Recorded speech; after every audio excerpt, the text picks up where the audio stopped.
And greetings, people. Peace and greetings. Situated here. A couple minutes late, my bad. We'll get going. Get some people coming in the room. We will get rolling in a minute or two.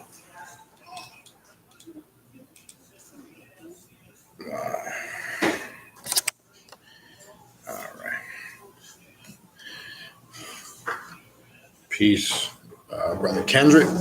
Just a little minute or two, just get some people in the room. Then I'll go through, as I usually do, some brief announcements, and then we will get into our topic for this evening. I might have a little noise in the background. I got my little guy running around, and so you might hear a little noise in the background with him. Well, I think we'll be okay. Hopefully we don't have no problem like we did last week. That shit was crazy with the YouTube shit shutting down. All right. So we're just going to wait. People starting to come in. So we're just going to wait another minute or two. We good? Okay. Don't keep that on too long. All right. In a minute, I'll go through the announcements for this weekend. Obviously, this month has flown by. I swear this month felt like it was a week or two to me anyway. I don't know about anybody else, but the entire year feels like that personally. All right, so let me make sure I got my stuff marked here. I don't know if I do. All right, yep, there we go. All right. So we're gonna get started in a quick minute. But are you done with that? Gemma, don't keep that running. You done? All right.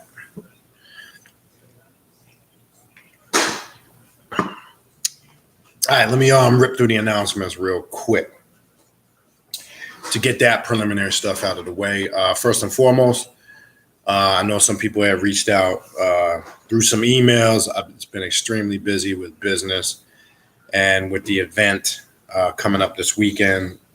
So I have not had time really to respond back to email. So I apologize for that. It's been very busy this week. I'll try to get to some of them. More than likely, I probably won't till going into Monday. Once everything kind of settles down, gets back to normal. So if you've emailed me and I haven't gotten back to you, just be patient. There's a lot going on this week. Also, if you want to, again, I'm saying this not just for the people here. Obviously, this gets uploaded for the people that are going to watch it after it gets recorded. If you're trying to also reach out to me for a spiritual consultation or a reading, I will not be doing any of them this weekend. Again, due to the event, there will absolutely be no time from Friday to Sunday. Sunday's kind of be just a kind of lay down day, but after that, usually 2-day notice if you're trying to contact me for that or interested in contacting me for a spiritual consultation or a reading. Just specify which one it is you are contacting me for. And again, if you can't get to me in person, just to go over the preliminary so you don't have to ask how it works. I do it on a social media platform. A private Google Hangouts call is what I prefer. Skype is a secondary option. It lasts up until an hour, and I charge $52 to do it. If you can get to me in person, it's $50. Reason why some people will ask, what's the extra $2? It's a weird number. That's because there's a fee when you do it through PayPal. It just avoids me having to pay the fee. That's it. It's that simple. You can, utilize the consultation for whatever you choose. And spiritual reading, obviously, is different. It's where we use a system of divination to contact the spirits, work ancestral spirits. It could be your personal spirits that are connected to you. And sometimes whatever shit comes through, basically, I hate to say it like that, but sometimes I've watched people come into a reading with preconceived notions and it takes them all the way out to left field. One thing to always know when you're doing a consultation or a reading, remember, whatever energy is around you at that time, it's very important to understand. And I've watched people, when I say it takes them to left field, I would never go into a consultation or / reading trying to dictate or what you're trying to find out, or you're focused on one particular thing. Because whatever energy is around you, all that shit's going to manifest and come to the surface. And sometimes it just takes you to places that you may not even have been thinking about, or issues you didn't think were, more critical or important, etc. So just want to be clear on that. I've watched them go complete 360. Even when somebody comes in trying to deal with a specific situation or topic, I've watched it go completely to left field in a reading. So just always know that. And it's a good experience. I mean, some people, when they're done, they'll say, okay, I wasn't even focusing in that area. And that's the whole point. Because remember, it's whatever energy and spirits are around you at the time of the reading. You can do one 3-4 months down the road, and that's going to change. Because obviously you've opened yourself up, experienced, absorbed, different levels of energy. Now, if it's something that was around you similarly at the time when you did it, the previous time, some of that stuff still might come up, but it's important to understand it. That's how it works. People sometimes, I think, don't really, and anybody that works, quote unquote, as a spiritualist on any shape, form, or fashion, they would be honest with you and tell you that. That's what it means on this path when we say it's not about what you want to hear, it's what you need to know. All right. So that's important. So I just want to throw that out there. And then real quick, obviously we are at this weekend for the event. Cutoff day is tomorrow. I pretty much got a general idea of who is coming. I will send a final roll call out just to confirm. For those that are traveling from out of state, I know there's a couple of probably I think 4 or 5 of you. Just contact me when you get here Thursday. I know some of you are flying in Thursday evening. Once you are officially here, contact me and I will text you the actual physical address for the event. This way you know where you're going. I don't give that out until you actually get here. So just text me as soon as you arrive, and I will text you over the address. Now remember, we start Friday morning. I want to try to get everybody in the building at 9:30. A little meet and greet. We'll get right into the presentations. We're going to stick to a strict format so we can get everything in. And as you know, time flies by quick. So we want to kind of stay tight on the itinerary. We have several different presentations by several different people. We're trying to keep each presentation to about 45 minutes to an hour. We will break for lunch around 12:30, 1 o'clock. We will try to finish up no later than 5 o'clock. Meet back later that evening for the ritual, which will take place. We want everybody back by 8 o'clock. Once the ritual is over, for those that we're going to have a little fun afterwards and head out to Flanagan's where we usually kick it for a little bit. And that'll conclude the first day. The second day, we will meet back around 12:30, 1 o'clock. I'm going to be wrapping it up with a class and a question and answer discussion on the theme of the event, the journey of a Black Adept. This is going to be an annual thing we're going to do once a year. And I know as in time, it will start to grow and get bigger. So we will kind of tie everything in on that class question and answer discussion on Saturday afternoon. Then we'll depart. We will meet up at the beach 7 p.m. We will set up an altar for the Loha, the Igon, and the Orishi. We will be doing a drumming ceremony honoring the ancestors and the spirits that'll be on the beach. That'll be that evening on Saturday. Once that concludes, we have a little spot right there on the beach. We're going to get some grub. And then we finish up at the cemetery somewhere around 9, 10 o'clock later in that evening. And we're fortunate here. We have access to a cemetery 24 hours a day, 7 days a week that is open and available to go in, and nobody really fucks with you or bothers you, which is a great thing when you got to do work in that department. I'm in the midst of doing a lot of work right now with Aloha, even though we're not going to be talking about that this evening, but I'm doing some work right now with that. So we'll conclude that night with that, and that pretty much finishes off the 2-day event. Cutoff day is Wednesday. For all the aforementioned things, you could email me at the email in the description box, khnum19@gmail.com. Again, it's going to be hard for me to answer emails pretty much, going into the end of the week because of the event. So keep that in mind. All right. So what I wanted to get into tonight, I don't know if Brother Dan is in here, aka Brother Duma. I'm not sure. I didn't see him. He had brought a book to my attention. I actually saw this book, I'm going to say a little bit over a year ago. I remember seeing it, coming across it, and in my conversations with Brother Dan, aka Brother Duma, some of you might know him as Brother Duma.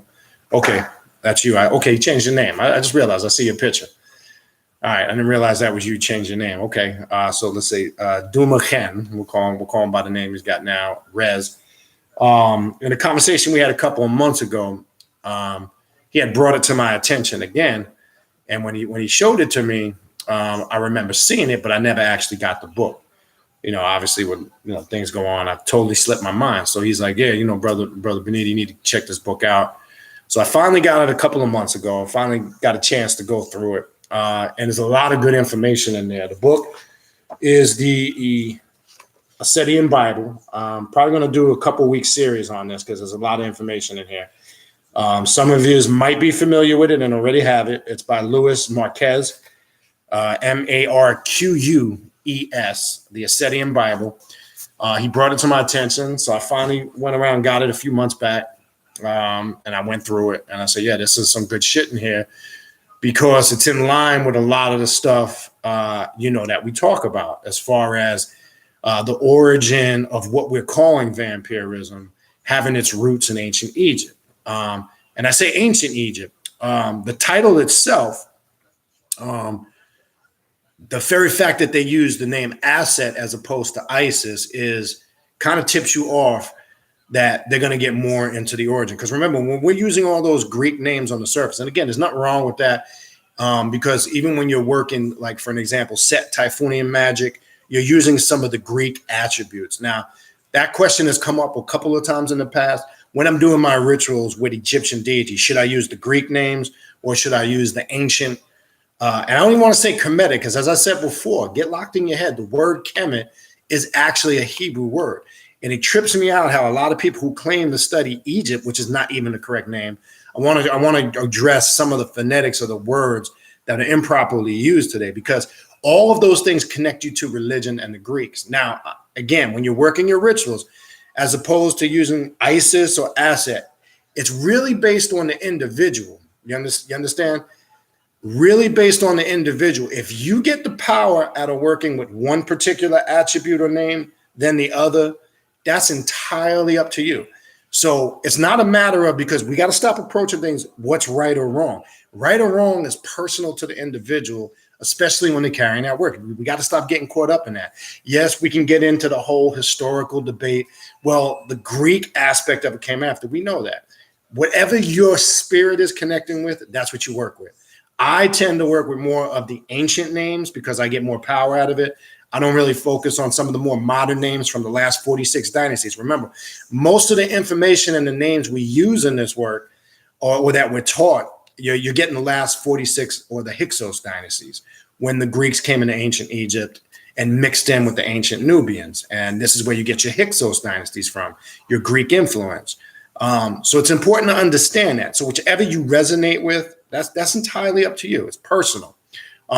But the very fact that this book used Aset in the title showed me that this was going to connect more with the pre-dynastic Egyptians. You understand?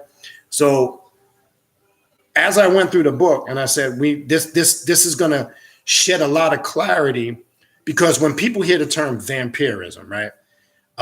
Unfortunately, as I've said many times in the past, this gets wrongly correlated with one aspect of vampirism. It's just like Luciferianism.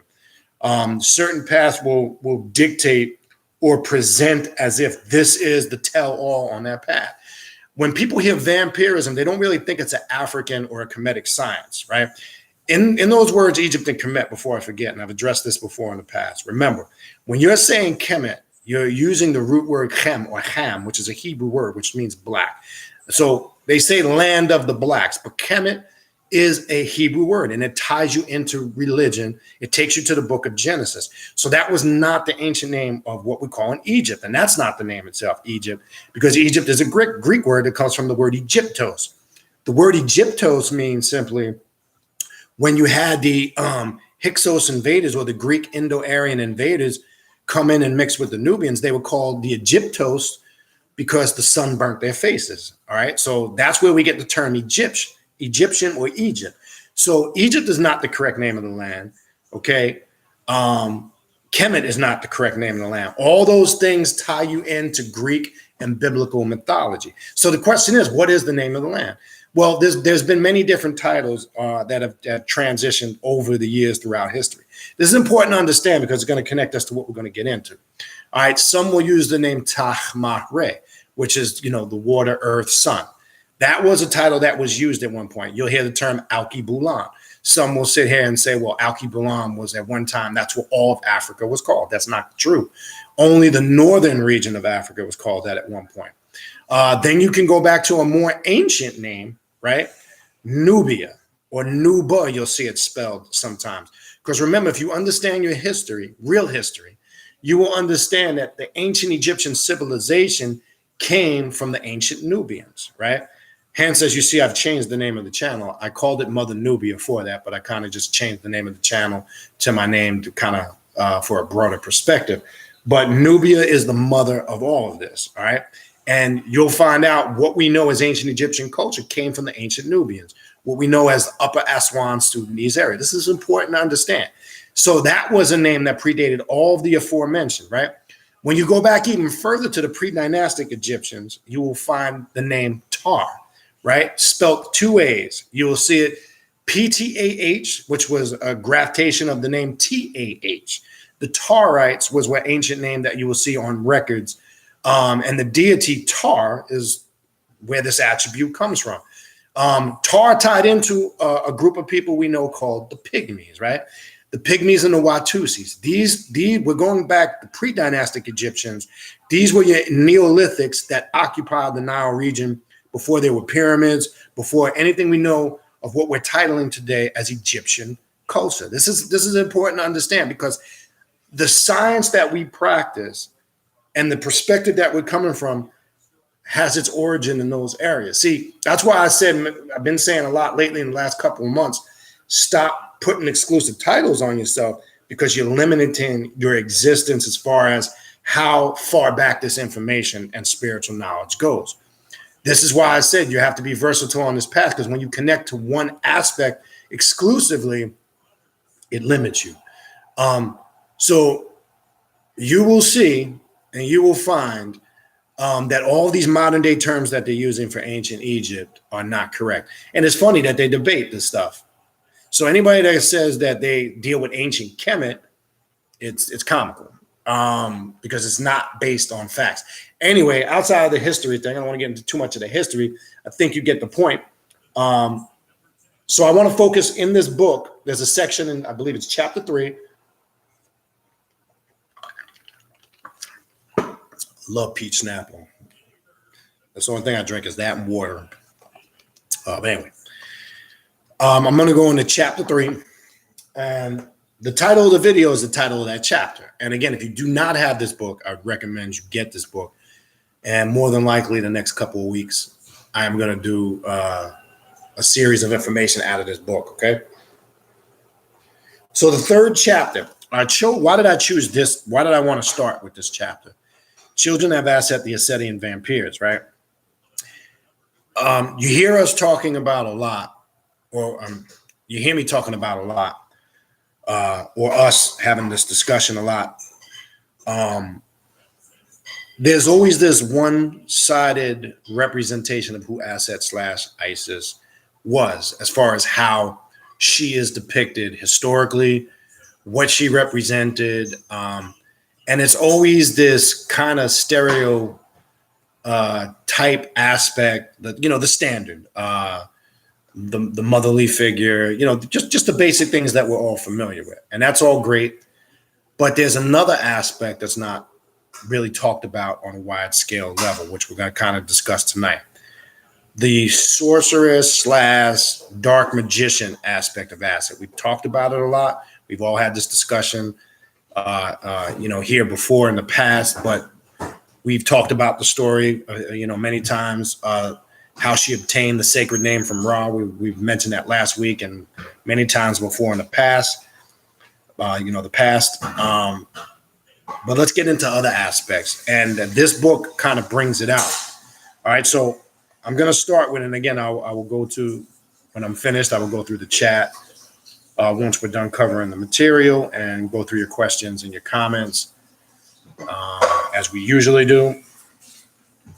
So again, if you have the book, we are on page 51. All right. Asetians are the primordial vampires without a human soul. They are otherkin beings that represent the immortal bloodline of the gods. The children of Aset trace their roots back to ancient Egypt, a land of magic, religion, and temples. The use of the word Asetians does not refer exclusively to the three primordial children of Isis, but to the whole bloodline that derived from them. So that's important to understand. So we're going to get into a little bit about that, what that bloodline is. And you're going to see this whole, who we've, been kind of spoon-fed on the surface, who Aset is through the basic information we've gotten over the years.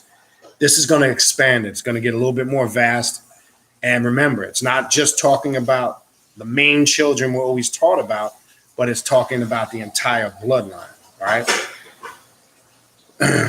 Their birth to darkness, what is sometimes called their vampiric nature, occurred during a period that the Egyptians knew as Sep Tepi, all right, which translates to first time, the time of the gods, where Isis and Osiris walked this very earth, and together with the other divine powers, left the knowledge that was late to be used by the Egyptians to grow into one of the most advanced civilization the world has ever seen.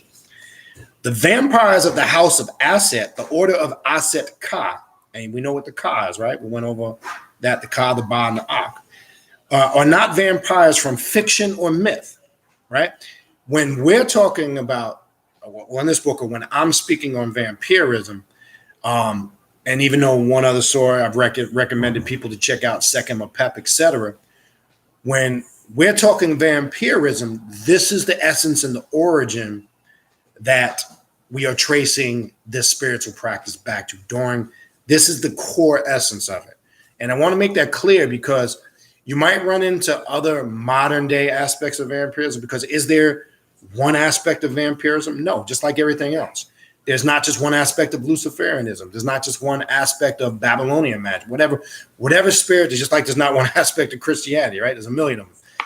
The whole point is it's important to understand that, because sometimes when people hear something that they're not familiar with, the first thing their mind goes to is the first thing that they came across, or the mainstream stereotype on it. So unfortunately, 90% of the shit you're going to pull up on the internet is basically going to be a lot of negative, really a bunch of sensationalized nonsense and garbage that really isn't based on facts. So we're not talking about that. And again, that's why I did, decided to, or stressed for people to check this book out. And I see also in there, just to stop for a minute, I see Brother Duma actually has Barnes and Noble to get the book. And I can't remember how much it was. I think it's $20 if I'm not mistaken. I can't remember, somewhere in that area, 15 or $20, or I could be wrong.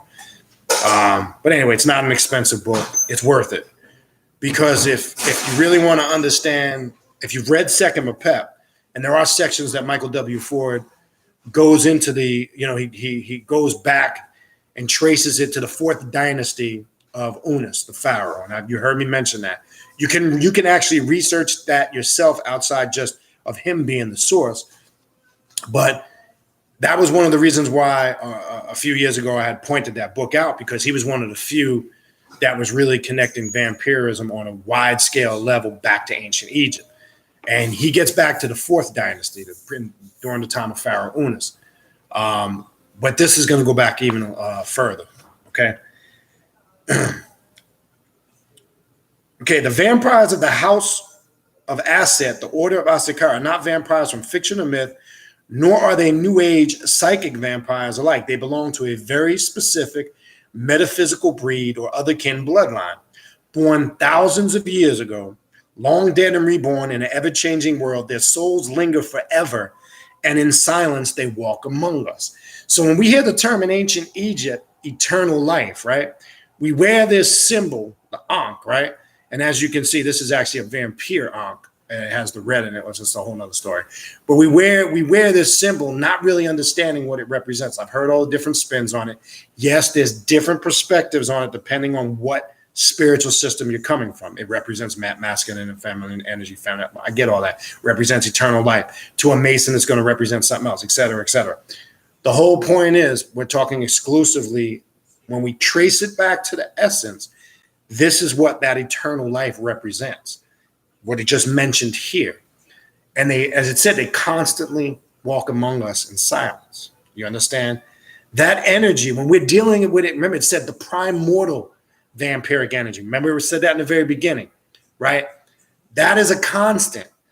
When one is understanding how these primordial energies represent, what does primordial mean? Prime, the root, the essence. Once you're able to tap into that and work with it in any spiritual system, I don't care what it is you're working with.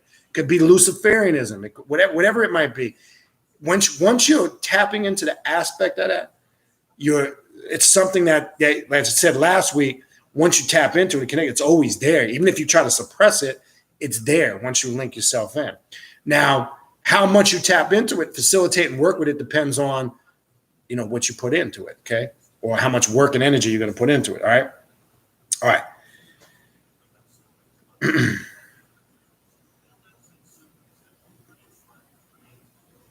Calling themselves the immortal children of the gods, they are not really human, even though you probably would not tell a difference between one and yourself.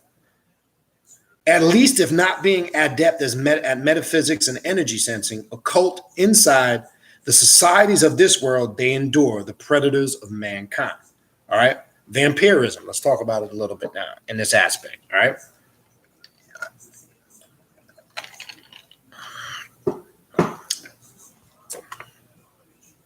A thought that is always subject to some confusion and misinterpretation in the Asetian mysteries is the vampiric nature of the Asetians.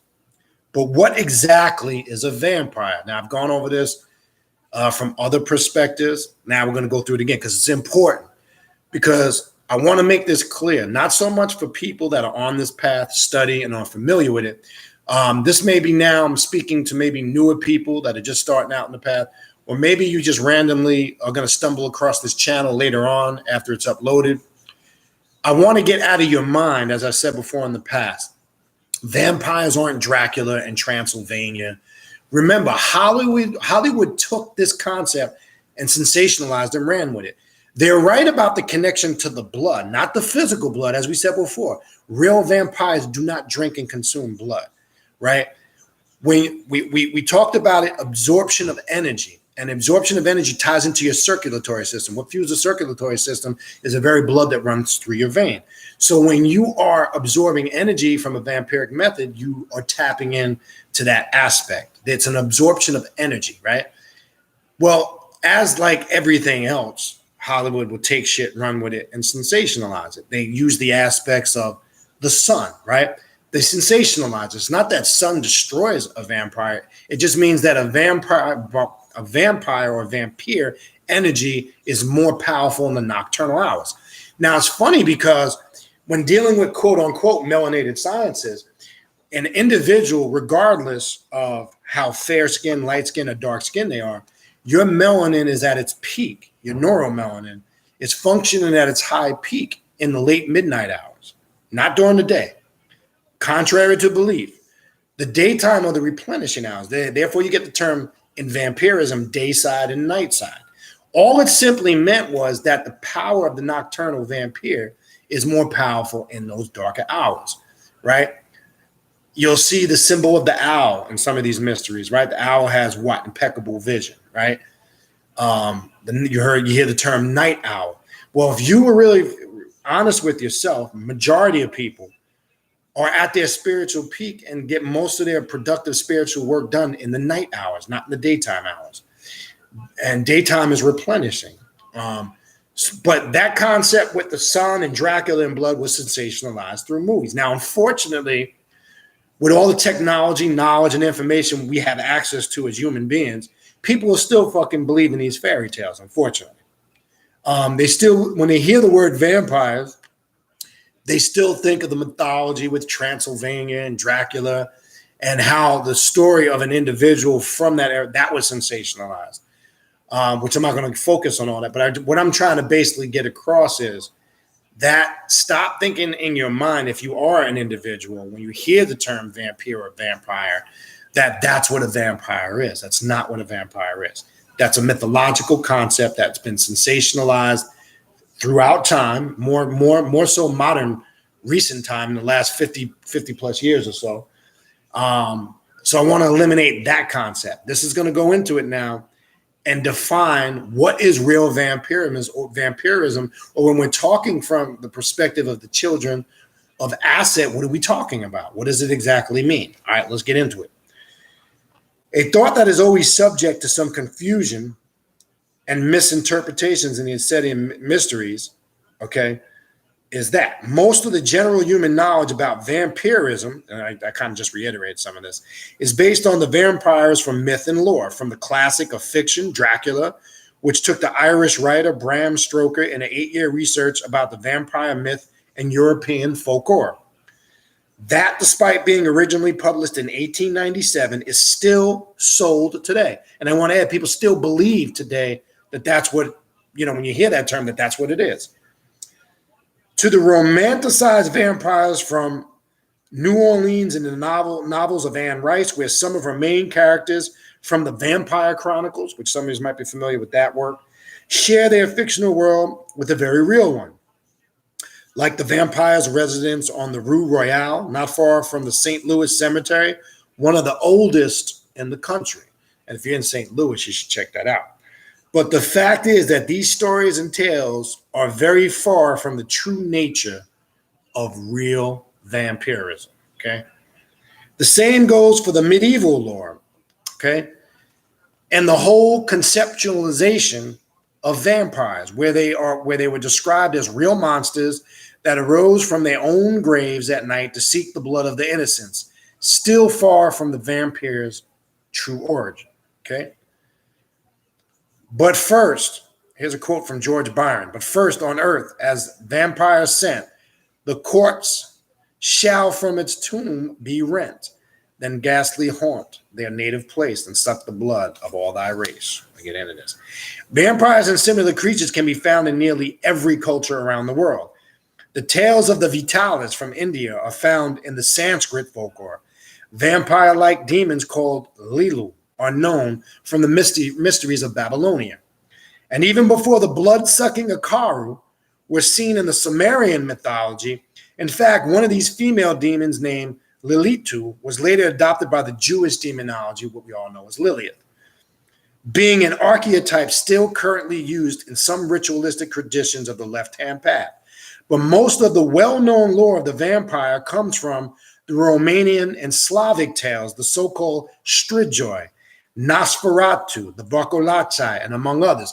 Now, that's why I said when I did some videos on vampirism, I was coming from some of Father Sebastian's work. Now, he's coming from that aspect. I want to make this clear. The Strigoi, the Nosferatu, yes, the Varkolachai, but he's basically, his order is based on the Strigoi. Now, I don't promote or encourage or not encourage anybody to be part of any order. That's entirely up to you. It's personal. I want to bring that back up because if you are going through some of his works, and I do recommend you check out Father Sebastian's books on vampirism, he has some very interesting rituals in there. He has some very interesting rituals in there that you can actually alter and change. And I apologize for that, Kendrick. That's what I meant. The St. Louis Cemetery. I didn't mean in St. Louis, but yes, in New Orleans, when I was talking about the vampires from that Vampire Chronicles. But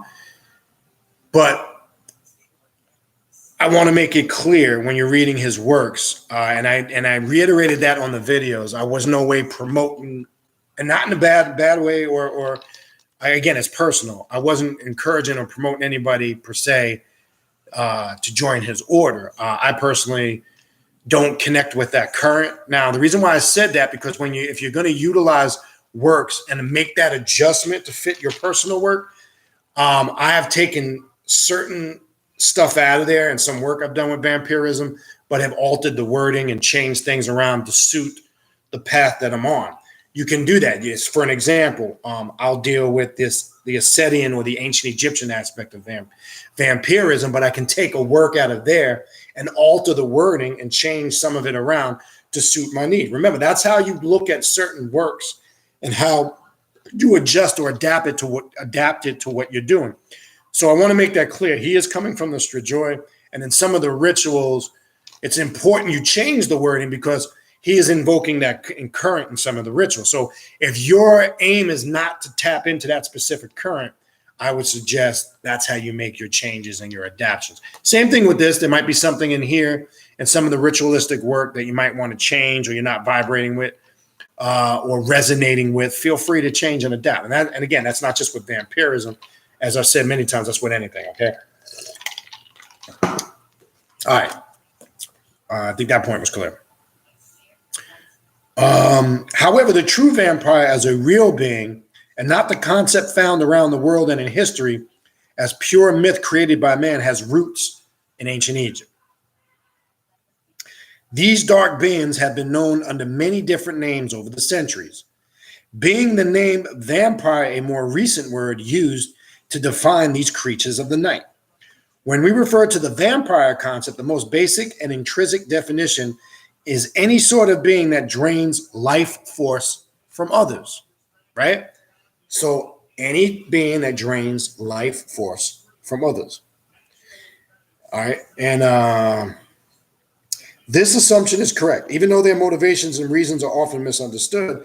Thus, the essence of the vampiric nature is then never fully comprehended. We will explain the nature of the vampire under an Asetian view. But keep in mind that this is applied to Asetian vampirism and does not define, like I just said a few minutes ago, all the types and variations of the vampiric nature of all beings. So I want to stress that. Even the author is stressing this. I said that a few minutes ago. I myself, and again, the reason why I chose to go through work, if somebody asked me that is maybe a skilled practitioner of vampirism, what aspect do you work with? This would be the best thing I could refer them to and identify. When we are talking about that on this channel here, that's what I'm referring to.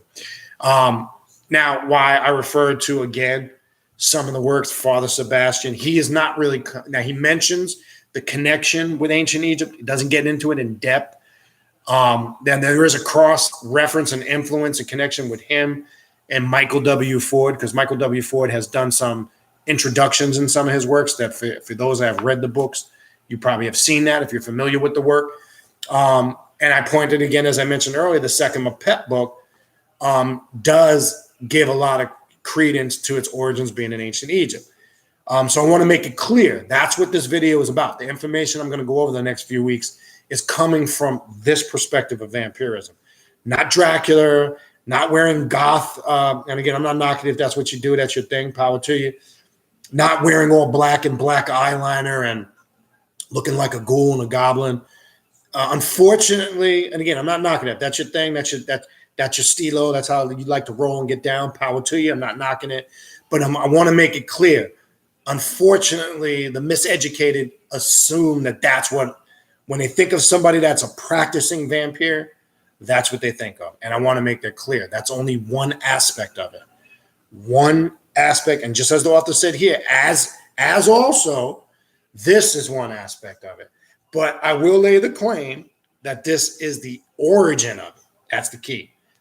And that's why I use the primordial energy. When it mentioned that the bloodline of Aset, not just her main three direct children, and when it mentions this immortal bloodline, it's limitless. We're going to get into that in a little bit if we have time to get into that this week. All right. The transformation that the Asetian elders have undergone thousands of years ago made them what they are, for the good and the bad. The great metaphysical abilities and mastery and energy manipulation are a characteristic of the nature of the Asetians, like the access to a more conscious control over the reincarnation cycle. Also because of this divine nature the energy body, Shen centers, and soul of the Asetians are not just like their human counterparts. This difference in subtle anatomy represents the reason behind the vampire's energy need. So now we're going to get science. What's the science of absorption, working with energy, right? Let's get to the science of it, because when you remove the spookism and the mythology and the fairy tales and the horror fictional stories and the Dracula bullshit, you'll find out, and some of you newer people will slap themselves in the face and be like, damn, I felt for the fucking, the Kool-Aid. I got sucked into the Kool-Aid. We're going to dispel all that, all right?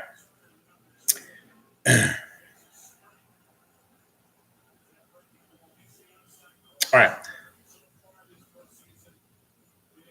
The highly developed energy metabolism depends on a higher level of energy to maintain its internal balance while incarnated and to fuel the energy abilities and powers, right?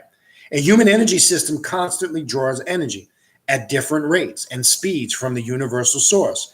To maintain its own system, right? And aura, some work very efficiently, but others not as good, manifesting in different problems, both subtle and physical, but almost invariably starting with energy stagnation. However, a vampiric system cannot be kept stable and sane under the regular universal energy cycling alone. Now, you could even connect this into one of the 7 principles of Tahuti. Nothing is ever still. Everything is always moving. Nothing is at rest. The doctrine of vibration and rhythm, right? And again, you keep hearing me mentioning that over the years to master those principles, because there is a lot of encoded science of understanding vampirism also in the 7 hermetic principles of Tahuti. This is why that system, when you understand how that energy works, and it's never resting, it's always there, but you have to figure out your best methodology of how to tap into it, right? Within this normal energy cycle does stabilize their aura, and can be used in a variety of energy manipulation techniques and healing. It does not support their own internal energy metabolism. Despite needing a higher level of energy, a vampiric system also needs it in a form of different vibrations and frequencies. How many times have you heard me say that? Okay. And that is a vampiric technique ritualistically in any system. You have to be able to tap into the vibrational frequencies of energies of archetypes that you're working with. If you're summoning demons, spirits, whatever you want to call them, you have to be able to connect your vibration and frequency to that particular archetype, spirit, whatever it is you're trying to work with. The discipline that comes in is in the preparation one, your ritualistic setting, your imagery, your goal and intent of the ritual, because your goal and intent is going to fuel that vibration and frequency. Because if your goal and intent isn't focused and the intent isn't strong, you're not going to be able to tap into those vibrational frequencies. It's the same way with astral traveling. And we know in vampirism, being able to tap into the astral realm is very critical in working with this primordial energy. But understand, when you connect, okay, this is very important now. When you start to astrally travel and connect with that primordial energy, remember, I want to make this clear. You will tap into the essence of all. What do I mean by that? Not just the good shit. Be prepared to also your hallucinations, your fears, your terrors. You will also tap into that and have to face them. It's no different than when a shaman, be it through hallucinogens or through the sweat lodge or ritualistic settings, they do it the same way. You're not only tapped into connecting with your spirit guides or those spirits that are productive and working for you. And it's not that the negative aspect, it's not that it's not productive for you as far as your fears and your terrors. It's you created them. They were self-created by you. You must also face them and destroy them. So when you're working this path and you start tapping in on that level, right? Because once you make yourself less dense and your vibrational frequency is aligned with these energies, all types of shit's going to start happening for you. Okay. All different, quote unquote, the best way I can term it, experiences, if that's the word I best use to describe it. What do I mean? Lucid dreaming, dreams in general. You will start to see things just out and about. maybe that you haven't seen before. Your meditations become extremely intense. Sexual energy increases. All of those things. They're all connected. You will find a change and a rejuvenation and a growth in all of those areas. Now, one must be prepared to experience, and again, I want to be careful of the wording I use, with things that other people might term oddball or strange, all right? So it's important to understand that when you're working with this type of system, and part of that process is your intent. I always ask people, whatever path you set out, whatever it is, there's got to be a focused intent. And if you're all over the place and you really can't, grasp it and connect it, and you're confused, that's usually going to be the manifestation of the results you get. All right. All right. So there's a lot of good shit in here. A lot of good shit. All right. This is the main reason why vampires need to rely on other sources of energy, like elemental and residual energies, but mainly on direct vital energy. Drains from humans, defining the reason why they are called vampires. Okay? The vampire's need for vital force and the action of draining it from human beings is one of the most feared subjects under the majority of the population aware of the existence of their kin. This is not only due to the common myths about vampires as being fearful predators and evil beings, but also to the modern New Age currents and defensive literature that commonly describe the vampire as something that everyone should protect against, right? We've all seen the movies, Silver Bullets, Stake in the Heart. We've seen all these fucking fictional movies over the years. Unfortunately, the ignorant think this is what real vampires are, all right?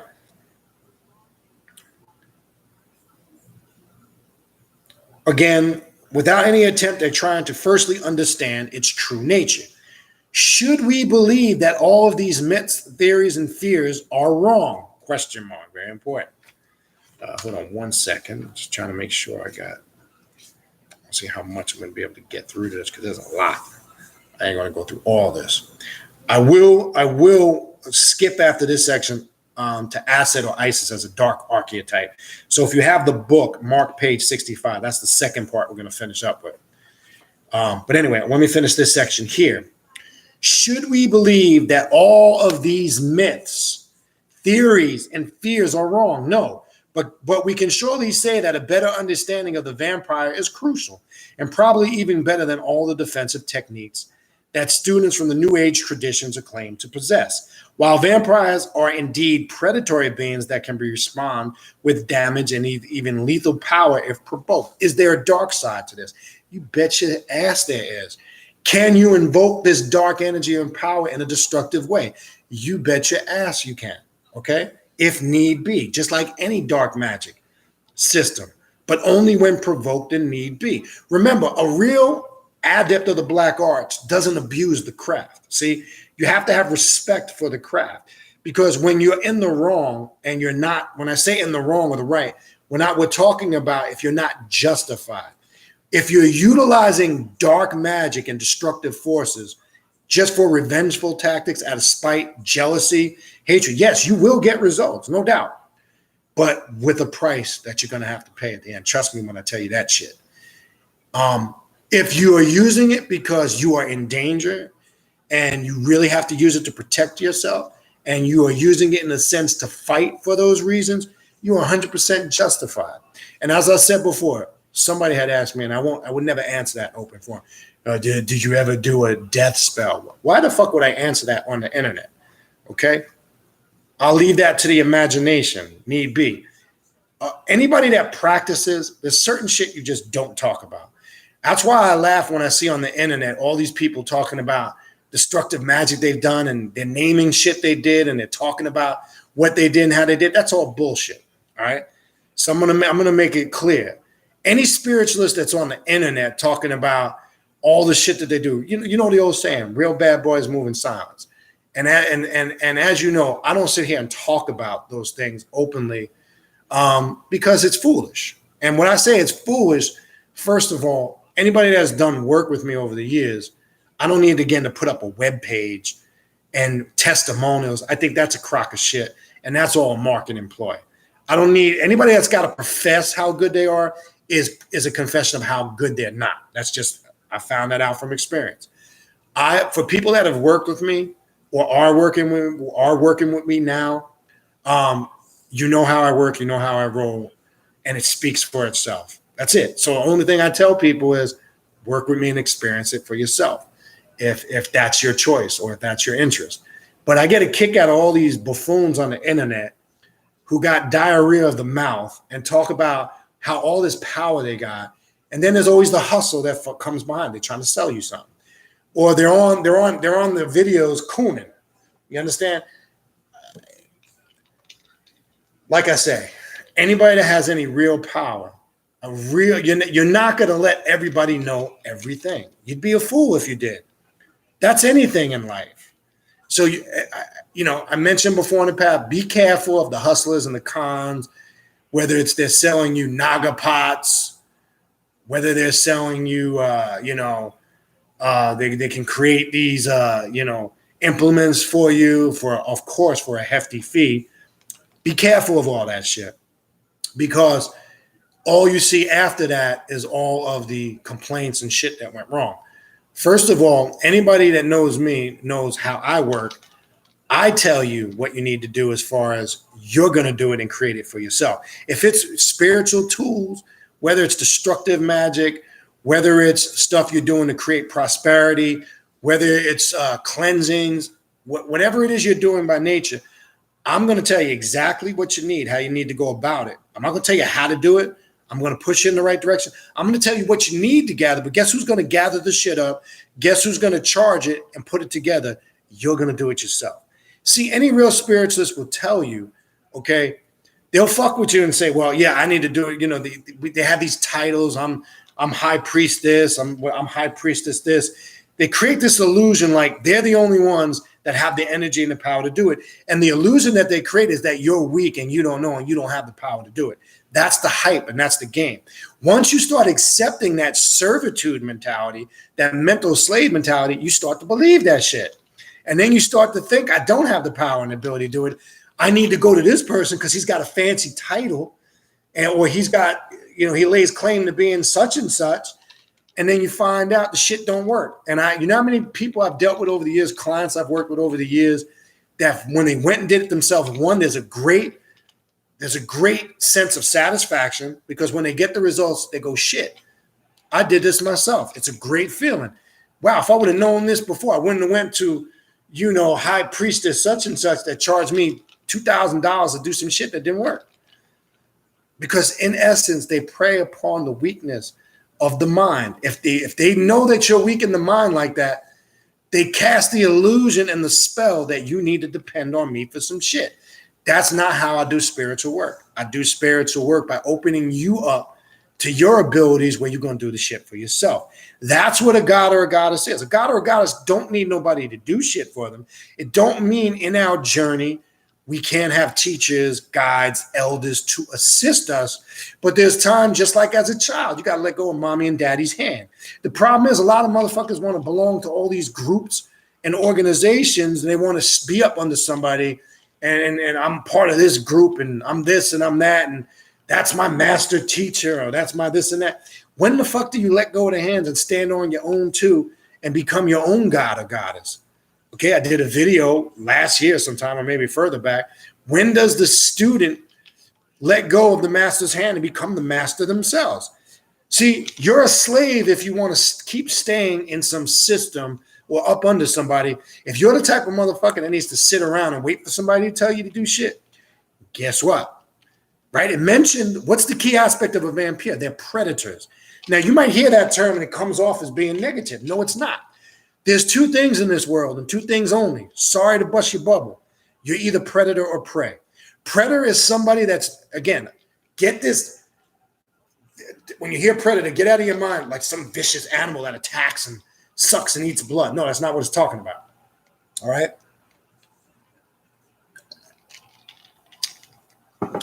Predator is somebody that makes things happen, that attacks, be it spent spiritually, mentally, emotionally, or physically. When it comes to money, being successful, they're a go-getter. They get out there and make shit happen. When it comes to obtaining things, whether it's a business, a career, or dealing with adversity and issues, they don't sit around cry about it like a little bitch. What they do is they get motivated to correct it. And they'll do whatever they got to do, like Brother Malcolm said, by any means necessary. That's the predator. You know who the prey is? It's them whiny ass motherfuckers that sit around bitching and complaining about shit, talking about what they don't have, bitching about what everybody's done to them, that everybody's out to get them, how they've been done wrong.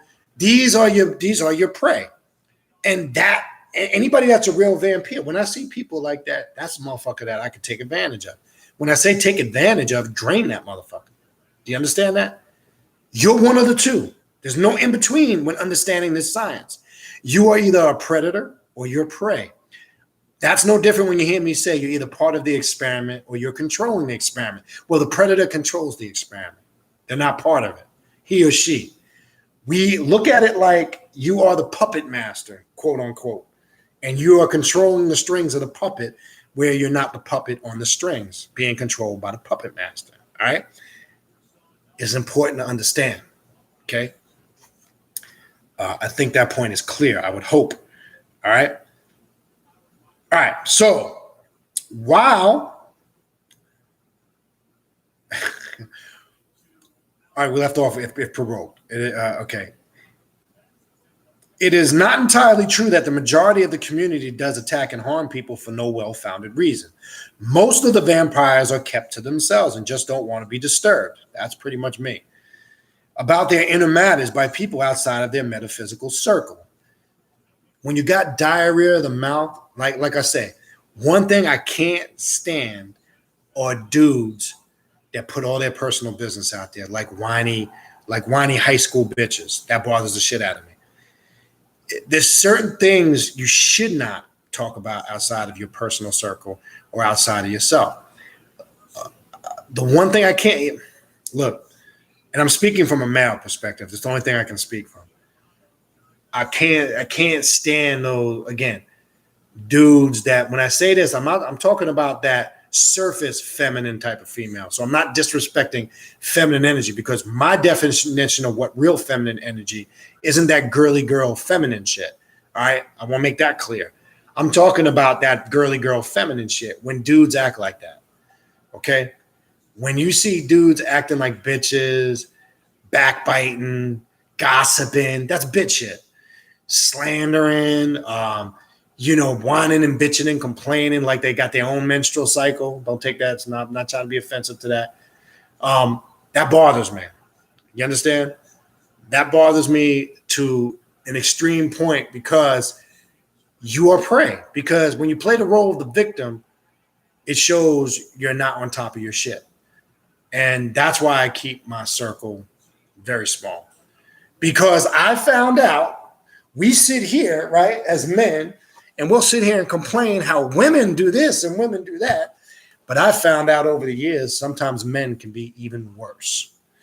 Okay, when it comes to that on that level. That's the reality. Okay? All right, so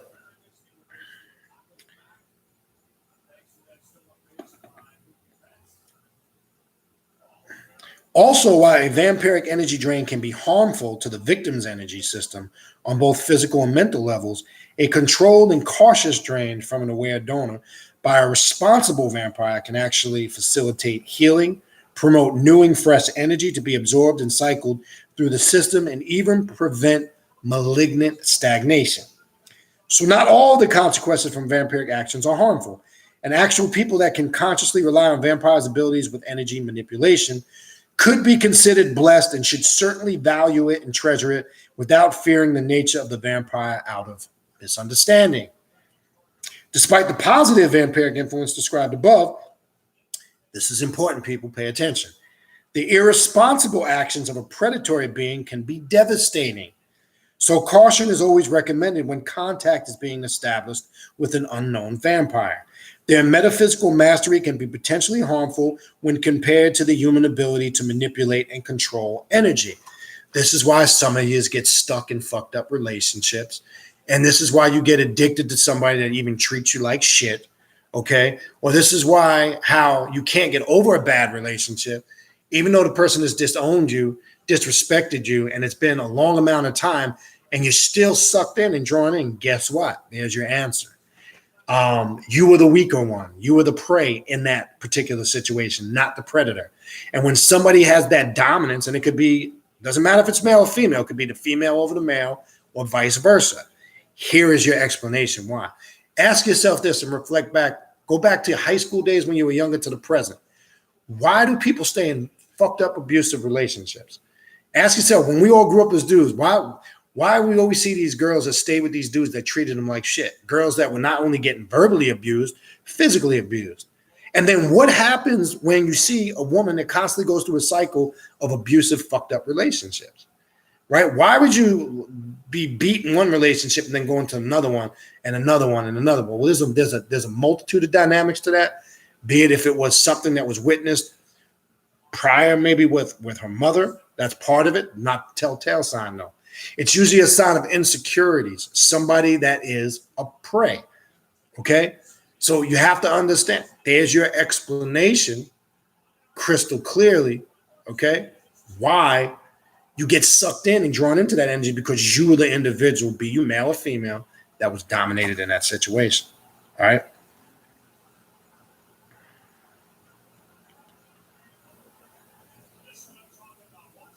Okay, and while the vampire's drain can have positive effects, it can also be very dangerous if uncontrolled, and in some cases, even lethal. All right? All right, I'm going to skip real quick to... I want to finish with Isis as a dark archetype. I do think I can get back into the blood. I'm wondering if I should go through this real quick because I had this marked. Let me go through a part of that, because especially more so. Yeah. All right. So what we'll do is we'll go through the section on blood, which is not too long, and then we'll finish with Isis as a dark archetype. I definitely want to get to that. That's going to dispel the myth, because that's where I was kind of going with this. All right. All right. So let's dispel this blood myth, right? We hear, what's the connection with vampirism, vampires, and blood? Do vampires drink blood? Do they bite the necks of people and suck the fucking blood out of them? Well, in Hollywood and mythology, yes. In this spiritual science that we're talking about, absolutely not. Let's go talk about it.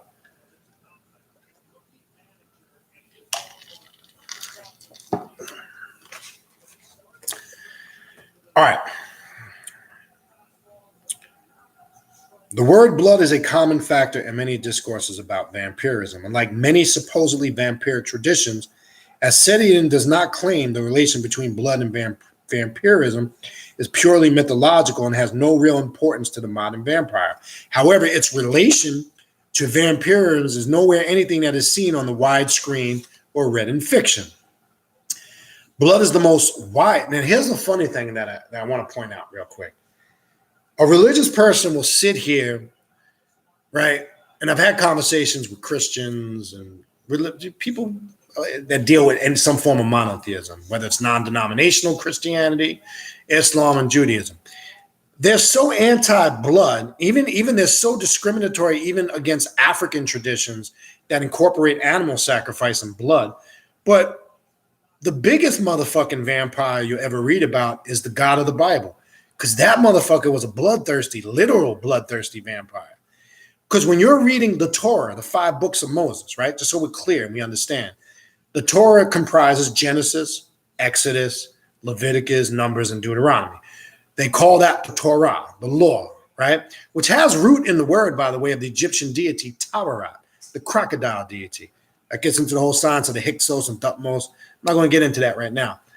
But when you read the Torah, there was this constant thirst for blood from this God of the Bible. Christians forget that their God always commanded bulls and sheep and oxen and calves to be slaughtered. And it's very graphic. And I pointed this out one time, I think or not. And actually, I talked about this a little, somewhat in the first portion of the last online class I did. And I'm going to reiterate a little bit of it now.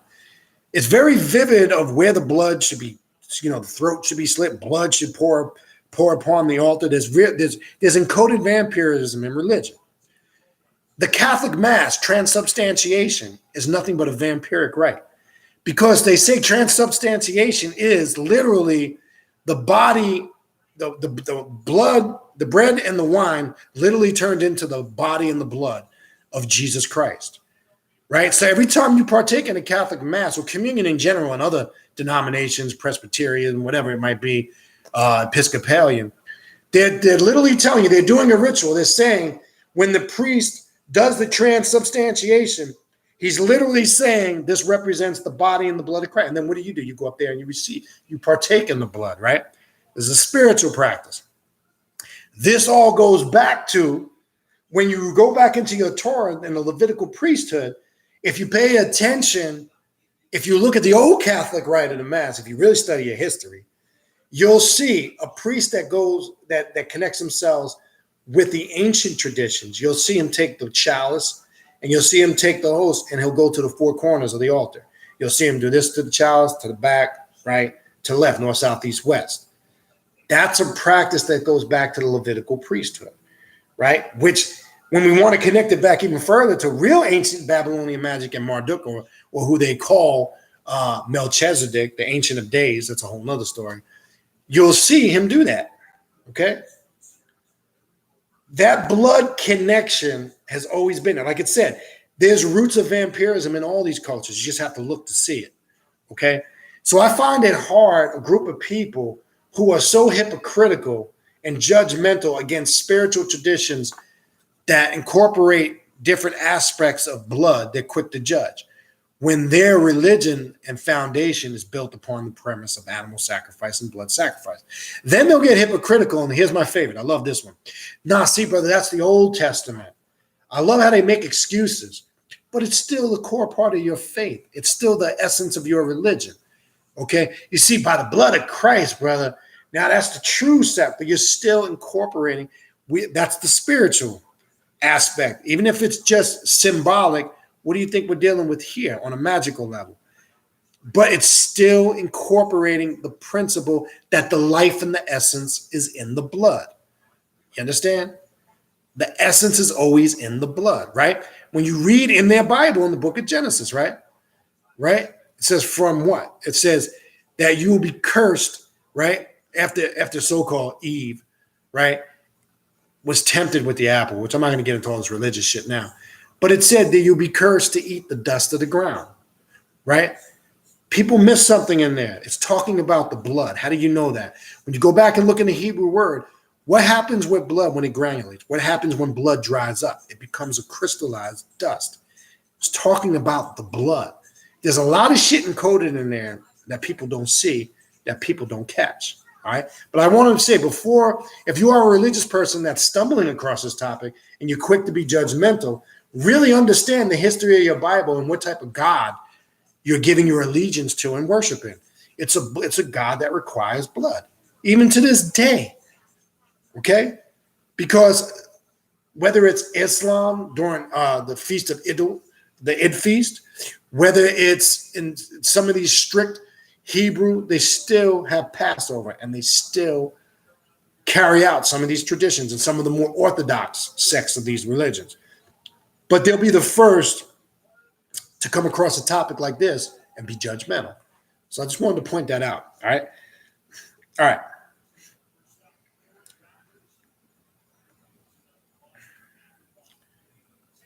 Okay, blood is the most widespread energetically charged substance, closely followed by semen and vaginal fluids, which under the proper conditions can even surpass in terms of energy, concentration, and intensity. This is something that is easily understood to anyone with basic notions of subtle anatomy, the organs that control and guide the energy inside the subtle body, called by the Asetians as Shen centers, right? But known out of the Kemetic culture as chakras, are all connected by energy filaments called meridians. The meridians work in a similar way to the physical blood vessels and are to some extent aligned with them. Some are larger and stronger. Now, not to give it away, the meridian points, chakras, that's part of this upcoming ritual we have coming up this Friday evening. The Luciferian ritual is centered on that principle. We will be drawing in currents. It's going to be, I'm telling you, it's going to be a really nice ritual for those that are there. There's a male aspect, female aspect. There's some individually. Some of the invocations are done by the females only. Some are done by the males, and then some are done in unison. It's focusing on those meridian points or connecting it on this level because, or chakras, I mentioned the meridians here, how those are fueled and energized, because really those are the vital life centers, quote unquote. All right. All right. The meridians work in a similar way to the physical blood vessels and are to some extent aligned with them. Some are larger and stronger, allowing a higher stream of energy to pass through, while others are very thin and fragile, just like the veins and arteries in the physical bloodstream or system. Because of this proximity and alignment, the blood circulating inside the human body will always have a high energy charge, being an ideal substance for vampiric feeding. Because of the volatile nature of the energy, if blood is left out of the human body for some time, energy will deteriorate and dissipate, and the blood will eventually become uncharged. This is the main reason why dead blood will never feed a needed vampire, and why blood feeding is done directly from a living donor and never conserved out of him for feeding purposes. Blood is not only a metaphor, say that again, a metaphor for vital energy, which is a notion that it is getting more commonly spread as misconception in the New Age vampire communities that have come as far as making bizarre vampiric rules that strictly forbidding the use of blood. All of this is maintained by people with no knowledge on metaphysics, making those false claims and creating fictitious tenets that mostly fulfill their needs for a role-playing community and every day getting increasingly distant from the real vampiric one. Blood has been used on both vampiric practices and witchcraft.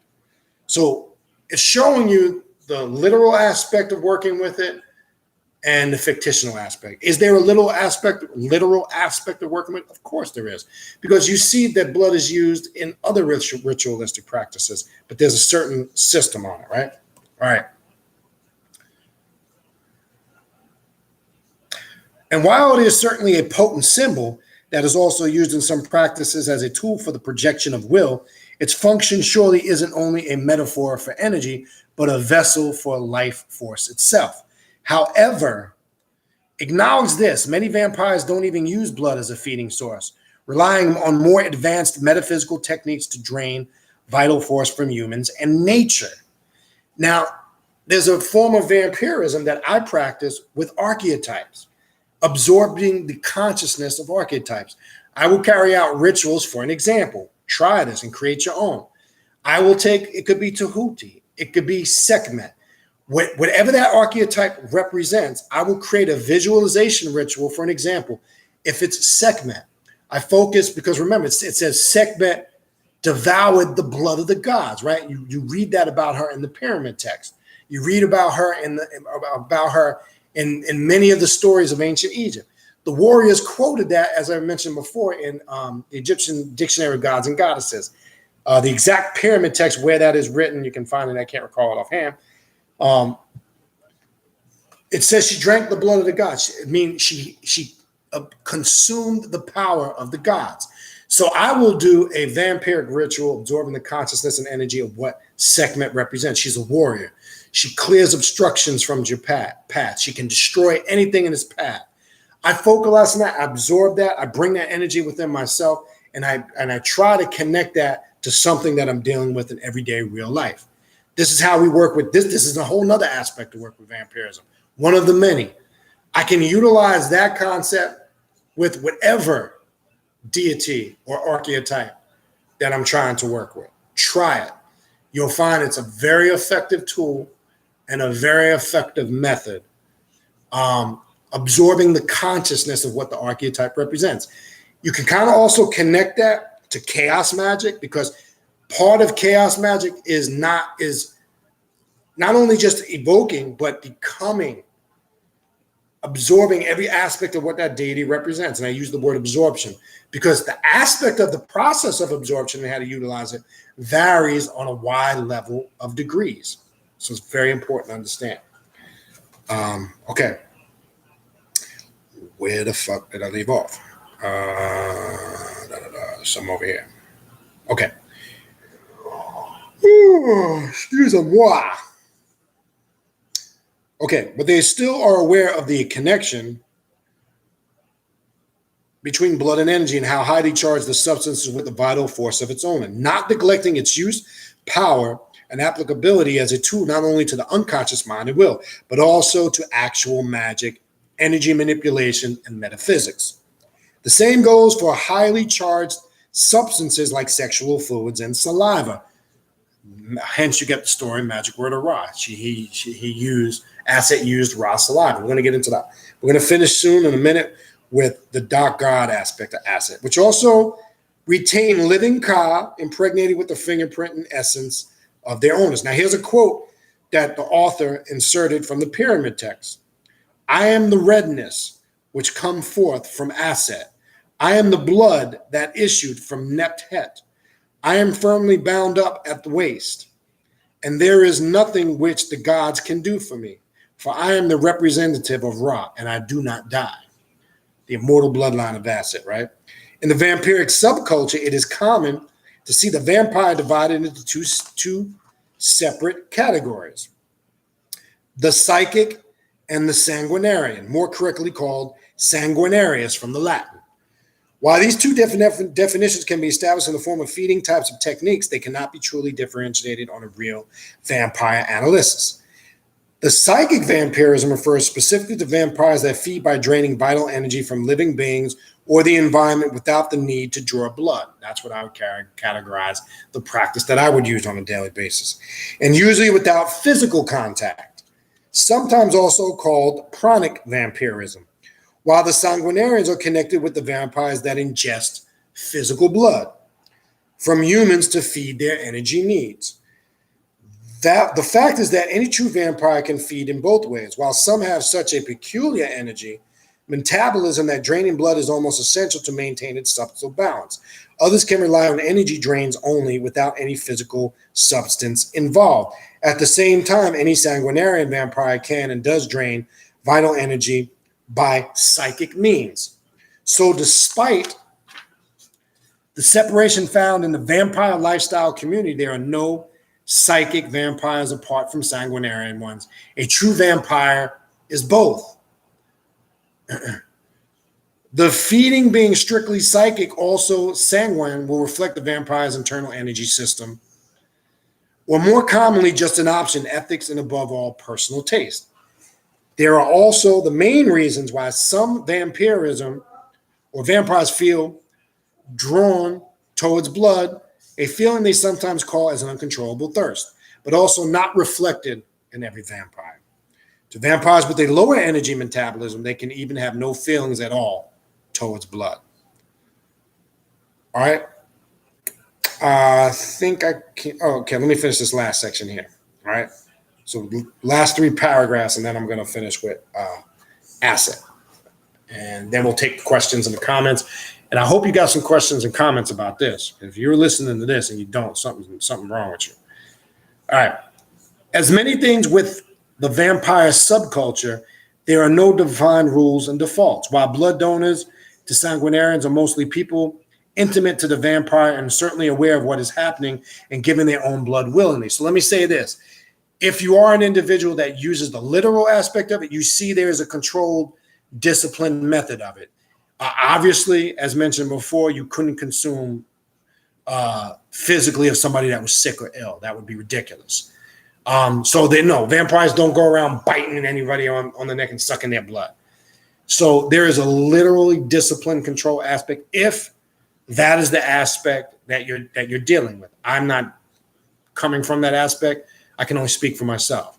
But I want to make it clear for somebody that is an educated practitioner, there's a controlled aspect of it, a disciplined, controlled aspect of it. All right. All right. So, okay. Okay, this will be related with the ethics and preferences of the vampire. However, particularly for the Asetians, it is more than common that they are only willing to blood feed from another Asetian, since they give a major importance to the quality and purity of the blood and don't want to be mixing their sacred essence with possibly polluted human blood. The concept of vampires, vampirism, and its relation with blood is presently nearly in every culture, religion, and philosophy known to man, many times disguised under symbolism and others implicit quite directly in their system. This can be even found in the religions that try the most to run away from vampires and become detached with these dark paths. In Christianity, the drinking of the blood of Christ is a concept purely metaphorical and symbolic, but nevertheless completely vampiric. Right? What do they say? The body. When you if you were raised Catholic, right? And what do they say when you go up for communion? The body and blood of Christ. And what do you take it and you say what? Amen. Or you say Amun, right? And you just read that excerpt from the pyramid text. Amun Ra is clearly stating he is from the redness of Mother Aset, right? Connects to that redness. We know what that's talking about, okay? So when we say it's encoded in metaphors and symbolisms, you have to really look. Really look. They might be saying it metaphorically, but remember, there's a subjective aspect. When you tap into it, you're still participating in the ritual, whether you're conscious of it or not, okay? The drink of the blood from the master to attain his blessing and God's blessing, opening the door to immortality, right? Say once you receive the body and the blood of Christ, right? When you accept that, you are on the road to eternal life. How is that different when in vampirism, the vampire is trying to obtain immortality? What's the difference? So now you're going to look at shit. Catholicism in itself is very vampiric in nature when you look at the whole ritual of the Mass, right? The ritual in itself, okay, is also visibly connected with the ancient Asetian concept of the dark kiss, that it hardly passes unnoticed to anyone knowledgeable on vampirism. Okay? This is the last paragraph here. The dark kiss represents a blessing not only from the Asetian master, but also from the divine Aset. Just like Christianity connects this symbology to a blessing from Jesus and God, the earthen master and the divine one. And to increase this parallelism, it is through the dark kiss that a vampire achieves immortality, conquering his own eternal life. This is not an isolated case or coincidence. Just like Christianity, many other religions and world traditions have reminiscent aspects of the ancient vampiric paths originated in Asetianism that can be studied and analyzed by anyone familiar with this kind of symbolism and spirituality. All right? Okay, I'm going to now jump to, man, so much shit in here. If I had more time, I'd stay on some of this, some good shit. If you do have the book, go to page 65. And again, this is the book that we are coming from, the Ascetic Bible by Louis Marquez. All right. And again, it can be purchased on Barnes & Noble for $25, I believe. $25 and change, I believe Brother Duma put in there.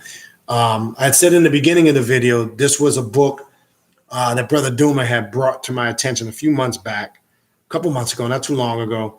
I had remembered when he brought it to my attention, I told him I remember seeing it. And at one point, I kind of was going to buy it and I totally forgot about it. And then when he brought it up again, it reminded me. So I went and got it a couple months ago. I had some time to go through it. And again, this is strongly connected to the path that I would connect with on vampirism, the non-blood feeding path. That's my path of preference.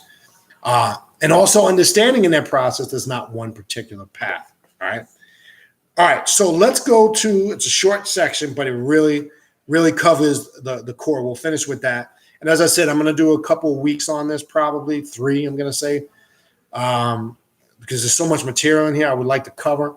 I want to cover the key points. I suggest you get the book and read it in between for yourself. All right, page 65, Isis or Aset as a dark archetype. So, again, one of the reasons why I chose the title, as I said in the beginning, if you weren't here, was to dispel a lot of these surface myths on what Aset represents. And not that some of those things on the surface are not good things, We understand the motherly figure, the mother goddess, etc. Those are all wonderful and lovely. But I want to make it clear, those are not the only aspects. This is an aspect of Aset or Isis they do not talk about, okay? What is it? Throughout the modern times, Isis has been seen as a beautiful, caring, and loving goddess, a symbol of light and peace. So wonderful. While this definition is not entirely incorrect, it is undoubtedly incomplete, very incomplete. This is mainly due to wrong interpretations from Egyptologists concerning the Egyptian myths and the nature of the pantheon. Many are true connoisseurs of the Egyptian language and culture, but most have no knowledge whatsoever of religion, spirituality, and occultism itself. How can someone truly understand the essence of the world's most complex religious system without even being a believer? Isis, the Greek name for the Egyptian Aset, was in fact a goddess of many faces and manifestations, which can be referred under a view of divine duality. The truth is that Aset is caring, loving, and even overprotective, but can also manifest as a darker archetype. Now, we did a little work with this several months back. I think it might have been the beginning of this year or maybe the end of last year, where we did work with the Triad of Light and Darkness ritual. And there was a particular ritual we did with invoking Aset, Hathor, and it was dealing with that aspect of it, the whole other aspect that I'm about to get into now. All right. And those that were there probably remember what I'm talking about. Okay. How can the most dangerous goddess of all time be seen only as a manifestation of light and love? She certainly shares the greatest love of all for her children, the Asetians, but she also shows vengeance towards all that go against her will and do not respect her divine bloodline. One of the many simple examples of the darker aspects of Aset, which we've talked about before, is the documented history from her conqueror of the secret name of Ra. The sun god Ra was the leader of the gods at the time, in the Sep Tepi, a true god among gods, until he was poisoned by the trickery magical powers of Aset. Oh, so now we're seeing a whole nother aspect here, watch, which got him completely at her mercy. Isis, already a powerful goddess, wanted that power. She would never bow to a superior god, especially a burning, arrogant one. She only released Ra from her controlling powers when he gave her his secret name, which symbolically represented his mighty powers. I was talking about this on the last video. It wasn't talking literally about a physical name. It was talking about that energy that embodied or gave him all his powers. And when he gave her the false tone or frequency that activated that, she knew. Watch. Okay. This episode is a clear example of the interest of Isis in achieving a higher power. And how can the sweet, beautiful goddess easily transform into a frightening, powerful, and dark goddess, far more evil than her twin sister Nephthys, a funerary deity more commonly described by scholars as the darker one, and how wrong they were on the analysis and interpretation. So Aset can be seen as both darkness and light. She is both complete, and her true nature, intentions, and archetypal form should never be thought of lightly. All right, so I'm going to stop there. There's more. I will continue, but for time's sake and to get into some of the questions in the chat room. So I'm going to give you some people. I know there's some in there already. I'm going to give a brief minute, but real quick, just to remind people, again, the event for this weekend, cutoff day is tomorrow. If you are hearing, and I know a few of you are traveling from out of state, just contact me when you get here Thursday, and I will text you the physical location of where we will be doing the work over the weekend.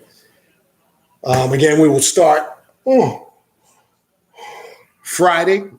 We'll try to get everybody in the building by 9:30. Brief meet and greet, and then we'll get into the presentations. We'll take a break for lunch. finish up by no later 4:30 to 5 o'clock. And we will meet back 8 o'clock, perform the ritual for that evening, and finish it out with a nice kind of dinner hangout thing at a place we like to go called Flanagan's here in South Florida. And then on Saturday, around 12:31, I will finish it up with a class called The Journey of the Black Adept, which is the theme of the 2-day event. And that will start 12:31. It'll be a question and answer, open discussion session, kind of tying everything in. Then we will meet on the beach later at 7 p.m. We are setting up an altar out there for the Loha, the Orishi, and the Igun. It'll be a drumming ceremony we're going to perform out there.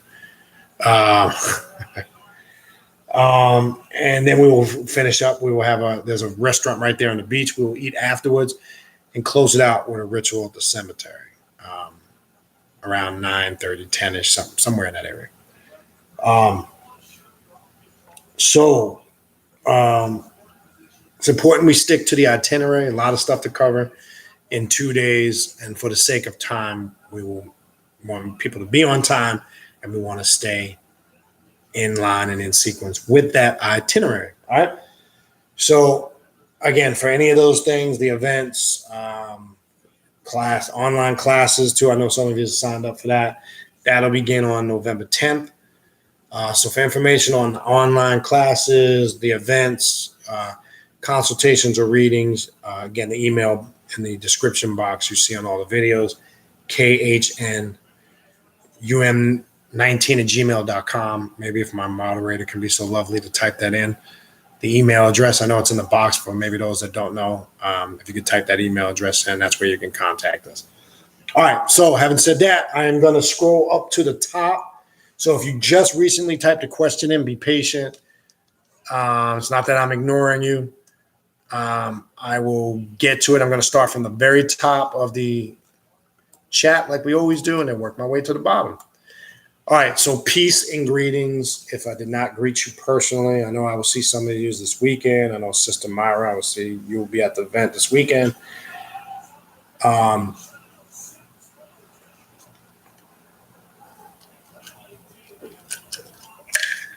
Sorry, I get a drink.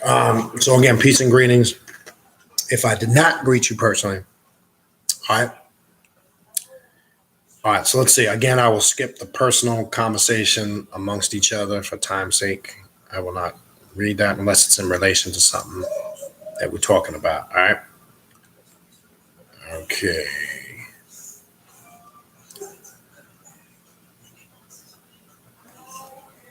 All right, looking for some questions. Okay, still don't see no questions.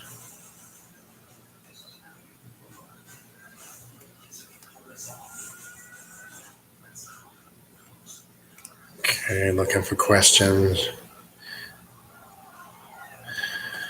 Okay, well, I will put this out there. Earlier, Brother Duma, or Duma Ken here. Again, the book is $25.77. That's what I said, 25 and change, roughly. And Barnes & Noble is where you want to go for the book. Now, I will caution you. It is on Amazon, but for a ridiculous price. Somebody's I hadn't looked and researched. I don't know if there's not too many left in print and that person's just trying to rape somebody. That's usually what somebody will do on Amazon or eBay when there's a limited amount of an item left, especially a rare book out of print or something like that. They'll try to rape you. So I know some of us, I love shopping on Amazon too. I love my Amazon app. I did look it up on Amazon. Somebody could probably verify that. Look it up now. And it's a ridiculous price. So I would go to Barnes & Noble website, as Brother Duma suggested to me, and he did, and you can get it for $25. There's a couple of dollars to ship. I think it's like $2 or $3 or something like that. So I think it was like $28 or something like that.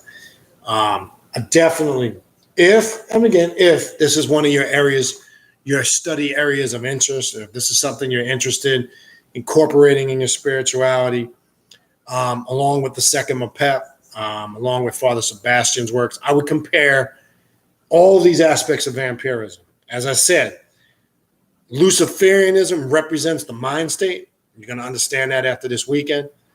We are Luciferian in mind and how we project our consciousness and how we live our lives and experience things, understanding that there's not one particular method to do that. You're going to understand the journey of the Black Adept. Luciferianism represents the mindset. The spiritual path is how we carry out that mindset. So I say that to say, just like any other spiritual system, a true Luciferian would study and research all aspects of vampirism and then draw their conclusions. Any system. So I would compare Sekema Pep. I would compare Father Sebastian's works, Vampyre Sanguinum and the Vampyre rituals, and the Ascetic Bible. I would look at all of it. All right. Okay, looking for questions, people. I don't see no questions. I just see a lot of personal comments. All right. Maybe I haven't gotten down there. Yeah, and correction earlier, I made a mistake when it was talking about the Vampire Chronicles.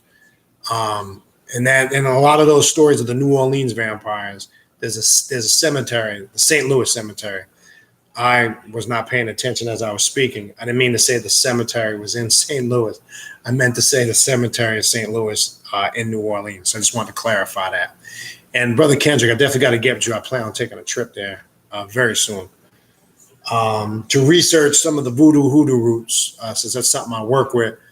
There's some specific places I have pinned down. I'm sure you would know better the legitimacy of them, or areas you could probably direct and non-direct.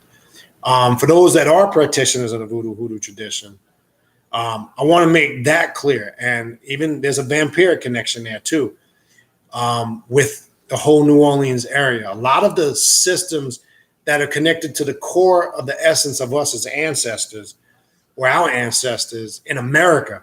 This is the thing I want people to be clear on. Now, this is my take on it. You don't have to agree with it. I really couldn't care if you did or not, so I'm not going to pretend like I do. It's beautiful to connect with Egypt. I love Egypt. Egypt's one of my great areas of study. I love everything about Egypt. It's beautiful to connect with African cultures. The one thing we don't do, regardless of what we like to lay claim to, I want to make this clear, and hear me out on this. It's very important what I'm getting ready to say. We all are here, majority of us are very Americanized. Don't fucking bullshit yourself. I don't care how much Egyptian and African clothes you put on. I don't care how much you say Hotep or Alafia. Stop fucking deceiving yourself. And this is what I mean by that.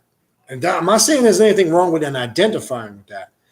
But most of us are Americanized and don't connect with anything in the last modern generations that are directly connected to us. We have a great link to these cultures right here in America. Most of us, regardless if our ancestors, which we all can connect back a couple generations back from other parts of the globe. But the bottom line is most of us, I'm saying most of us. So if you're one of them, not in that boat, I'm not saying all. So don't get your panties in a knot, in a knot, and get all wet. Majority of us are born and raised here in America, and we don't connect with any of the stuff that's directly linked with us here. Voodoo, hoodoo, and all these aspects, for an example, in New Orleans, that's something on our soil that's directly connected to us. Why we don't go directly to that, which leads us and connects us back to all the others. We bypass all that shit, and we want to play Egyptian and African as if we're trying to resurrect the culture that served its purpose for that time. We have a living, breathing culture in all of this, be it vampirism, voodoo, hoodoo, working with the spirits, that's still live, working well and thriving today. Okay, and that's why I mentioned in previous videos, and I got so sick of the Apollo questions, and why I left all the traditional systems that I was initiated in, be it Ifa, Pow, all that shit, and why I'm not an active practitioner, for the very fact that I got tired of all that strict, rigid restrictions and rules and regulations. I gravitated towards the voodoo hoodoo, the voodoo and voodoo practices of that pantheon and quote unquote the voodoo hoodoo traditions or spiritual system. I don't even want to just say traditions because it doesn't have all that restriction. You have more liberty and freedom to practice and choose the methodologies you want without being scrutinized that you have to belong to a specific house and do things a certain way. And that's why a few months back I did those videos on Apollo, because everybody's so intrigued with the traditional aspect of it. I want to make it clear. I don't work with any of that shit no more. I don't care to. So my thing to people that are interested in that, if you want the full traditional experience, then you're going to have to, join or get involved in a traditional house of those spiritual systems. These paths that we're talking about, or you hear me talking about it, it's above and beyond all that. It supersedes all that. You are the god or the goddess that's in control. You make the decisions what's right and wrong for you. You decide what you want to do and what you don't want to do, and you don't give a fuck what anybody says. You don't care if anybody agrees with it, likes it or not, because that shit is irrelevant, because the only thing that matters of who is happy and doing what they want to do and successful at it is you. So you couldn't give two fucks what anybody else says. And that's part of coming on this path and being successful that's one of the key things in the beginning you're going to have to master, is not giving a fuck about what anybody thinks. I couldn't care what anybody thinks. Remember this, I don't do these videos or forums because I'm concerned about what you like or you don't like. That's personal. I couldn't give a shit. I do this just to simply share information, because I do that knowing that you're not going to agree and do everything the way that I'm talking about in these videos. I'd be a fool to think that. And I don't expect you to, because we all understand we're all on different paths using different methodologies. But guess what? Our goal is still the same. What is that goal? To master ourselves, to be the rulers and sole governors over our spirituality and become that god and goddess that we're destined to become. It's that simple. So this is not done because we're trying to convert to see it this way. That's a bunch of bullshit. All right. But anyway, what else we got? Questions. Good comment by Brother Kendrick earlier. Life is vampiric. Its essence, everything is taken from everything just to survive. And that ties you into the predator-prey concept. And as I said earlier, there's only two things. The reality of life is two things. You're either predator or prey. Bottom line is, you're going to find out how much of a predator or prey you are. When you become stripped of everything, right? And I've mentioned this in different aspects over the years in different spiritual systems, all vampiric in nature. Okay?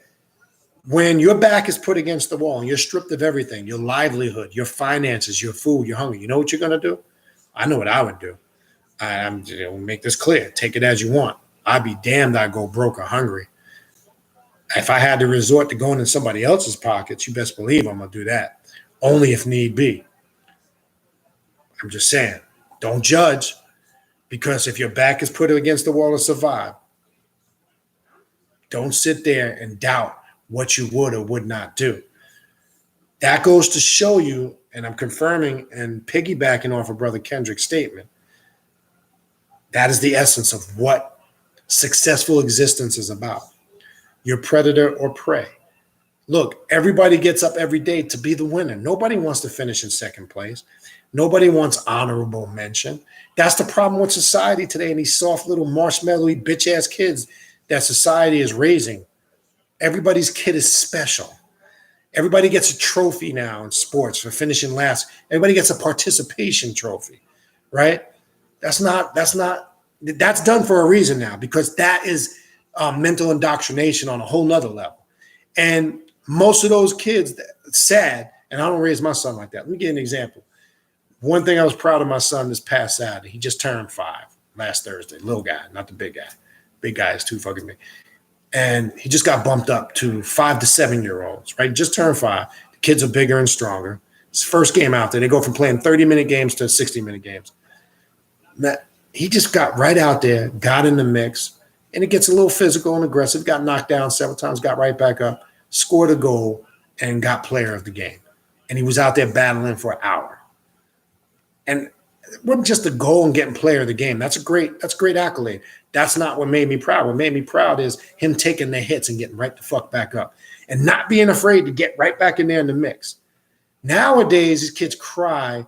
They get rewarded for being crybaby. I'm sorry. I don't give a fuck. I'm not going to sugarcoat it. I'm going to call it for what it is. That's why they don't learn no real life lessons.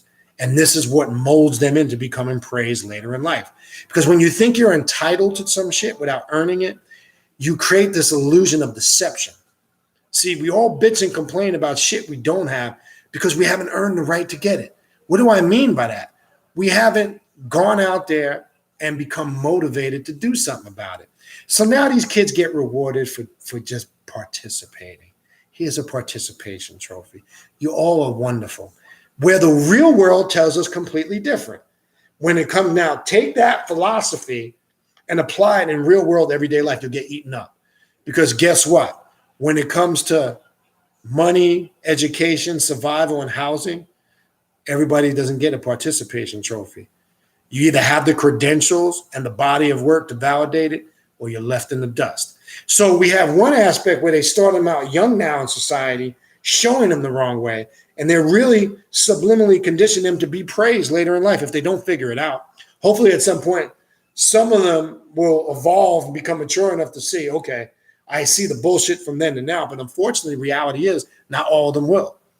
So it's important, and I'm speaking now to maybe people watching that have children. I'm not saying be cruel and rough on them, but stop treating these motherfuckers like marshmallows and straight little sugar bitches, because that's what they're going to grow up to be. The reality is there's a first place and a second place. Stop lying to these fucking kids. Somebody's going to be first and somebody's going to be last. That's the reality. Okay. And if you think otherwise, you're foolish. Okay. And I know, and I'm all for, especially when it comes to sport, it is about having fun, interacting with the kids. That's fine.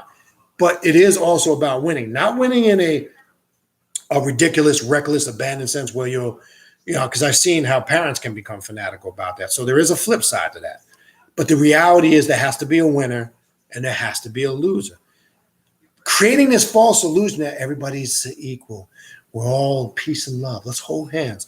Let's run through the grass fields naked. It's bullshit. Okay? It's not a reality. Teaching that shit from an early age creates mental slaves, creates prey, creates people that can be preyed upon and taken advantage of.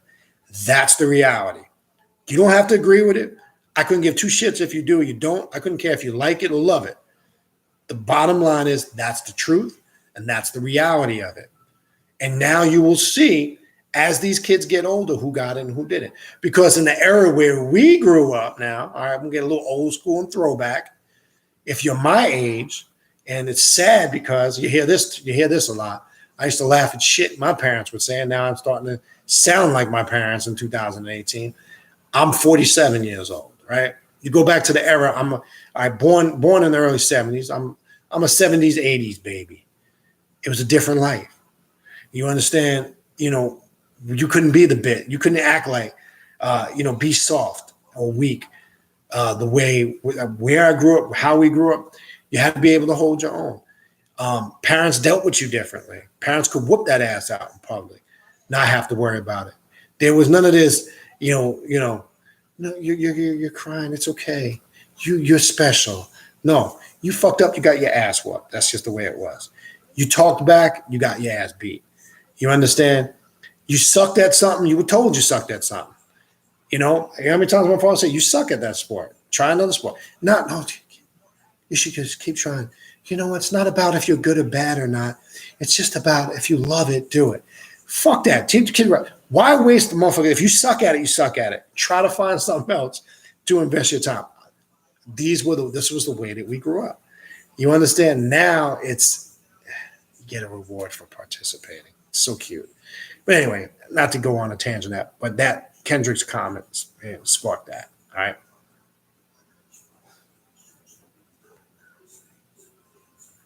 Only this typed in a comment. Forget the ignorance around vampiric path. Try going around someone with bad chi or is just negative. You will feel them sucking you dry. And that is so true. Reflect back through the course of your life how there's certain individuals that you can recollect in your lifetime who just being around them drained you. And that's a classic example of what Oni typed in. We all can remember that person or persons through the course of our life who they either were draining because they always were complaining about shit, or they always were complicated and difficult, or they just had a negative stank energy, and you couldn't care for being around them because they would drain you. That is also another form of vampirism.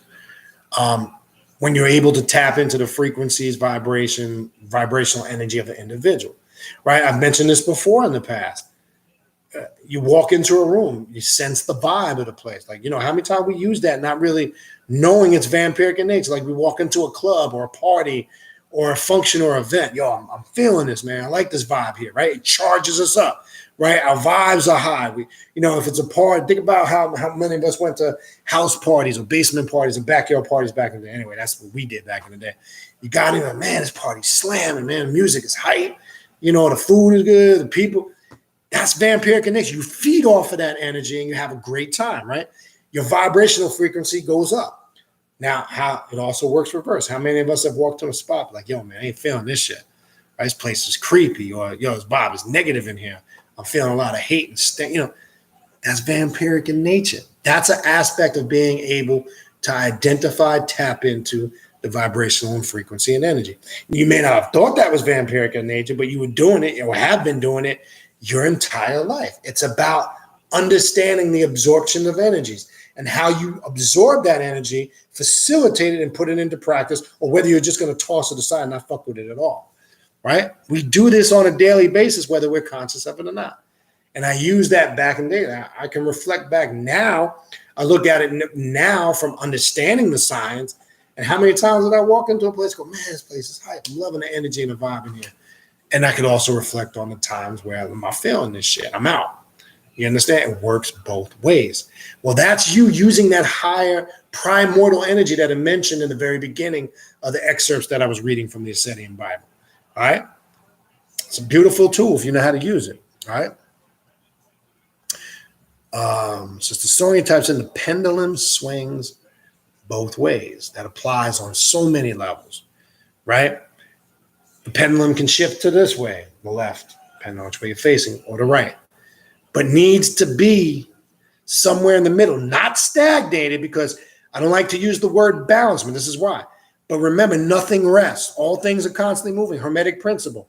So it could be in the middle, swaying, moving, right? It's just when you're too far this way and too far that way, you're out of whack. There's no harmony. But when it's staying right in the middle and kind of shifting this way and that way a little bit, see that? Right? You got the pendulum swings this way, the pendulum swings that way. They say in basic mainstream philosophies, they say when it's in the middle. I don't say still, because nothing is ever still. When that energy is just shifting in harmony both ways, not too much this way, not too much that way. That's what it means when it says too much of anything is no good for you. Think about that. Too much of anything is no good for you. There's a science in that. Apply that to exercising your discipline in areas where you need help, and it'll make a lot of sense to you. So in that statement alone, though it's symbolic, there's many dynamics to that statement. The pendulum swings both ways, but you are the one that controls how it swings. Nobody does that for you. You might be under the illusion that there's some external force doing that shit for you, but there's not. Your actions and how you carry them out dictates and determines how that pendulum is going to swing.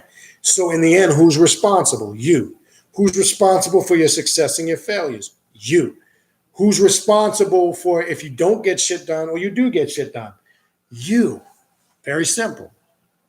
That's what being a god or a goddess is. Okay? You're not at the external mercy of anything or anybody. So whether you succeed or you fail depends on you. Then Sonia writes, exactly when you're about it. Oh, shit. Get a little Master P, a little throwback. About it. No need to walk around professing anything. That's called chess, not checkers. That's true. And that was in relation earlier when I'm talking about. As I said before, the internet and social media can be a great, wonderful tool, such as this, where we can all meet simultaneously worldwide at the same time, interact, dialogue. A beautiful thing. Teach, educate, communicate, a great tool. But the internet can be a very bad thing too. Cyberbullying, keyboard gangsters. I love the keyboard gangsters and gangsterettes who hide behind a keyboard under screen names and talk shit and criticize and critique and pop off at the mouth, but know damn well if they were face to face, wouldn't be popping off half of that shit, right?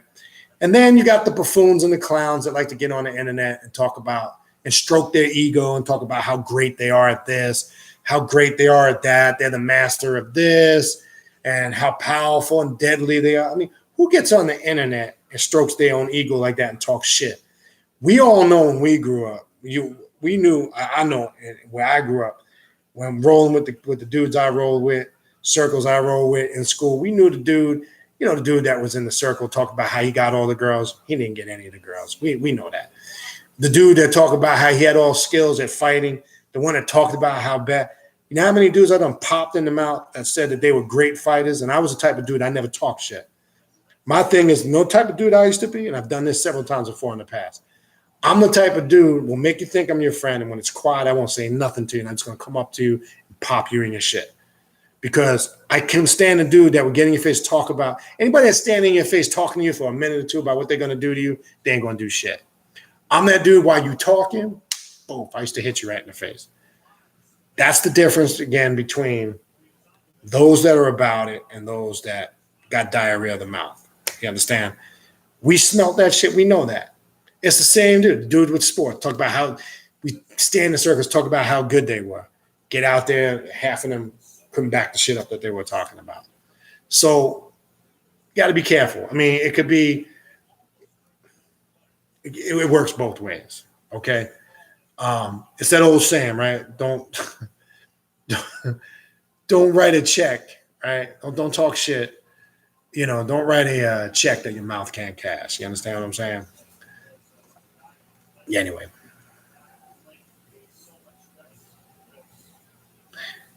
Yeah, and as Gypsy got the same thing, the sexual thing, talking about how much you get and how good you are.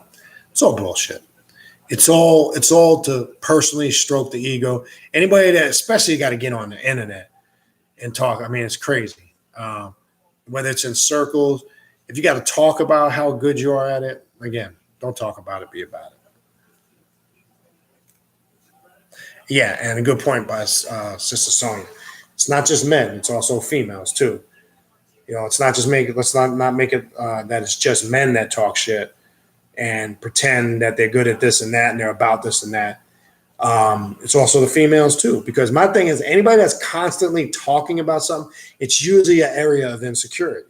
So if you constantly got to be talking about it, it's usually, whether you're conscious of it or not, it's usually a deficiency or area of insecurity in your life that you're not addressing. You may not think that on the surface. I don't care what it is. I don't care if it's food, if it's sex, if it's money, if it's whatever it might be. Usually something that you're constantly obsessed with, talking about all the time, it's usually a sign that there's an insecurity and a deficiency of that area in your life. And what I would do, I would go to work, deep internal work, in my ritualistic work to figure out what that is. Because the average person on the surface is going to say, no, I don't have no problems with that. But it's not the problem that you're not aware. I'm sorry, that you're aware of. It's an issue that you may not be aware of. And you don't know how it's impacting you or the trauma that it's creating on your subconscious mind, blocking you and holding you back. So it's very important to understand that. All right.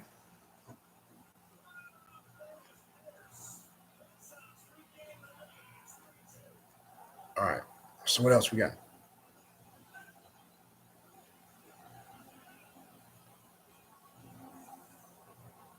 Okay.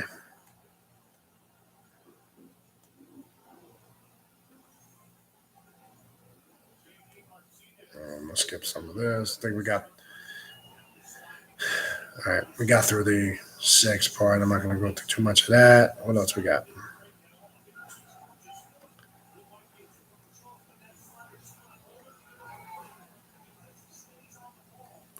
All right, looking for some questions on the topic. I mean, I see a lot of conversation between you guys, but I'm going to skip that stuff. I'm not going to really focus on that. All right. Yes, I see a comment by someone, Black Isis, Mistress of the Dark Side. So you see that duality now. We see a whole nother side because this is linked. Remember, this spiritual and the next part I'm going to go more into the immortal. Again, it mentioned we didn't really get into the We're going to go more in depth on the Immortal Bloodline of Aset. But basically tonight I wanted to get through the core essence of, the children of Aset, the Acetylene Vampires. We really now see what Mother Aset represents. We see in its totality, remember, that's the problem with these right-hand fluffy paths. They only focus on one side that they gravitate towards, and usually it's the lighter side. As I explained, and the author explained, and you heard me explain this many times over the years, though true, but not as it says. Aset is always depicted as this, goddess, Mother Nature, caring, etc. And that's true. It's not that stuff is not true. And as I've said, and this author of this book has said, but that is not the only aspect of Aset. Nobody talks about the dark side of Aspect. And all these stories are recorded in the text and the history.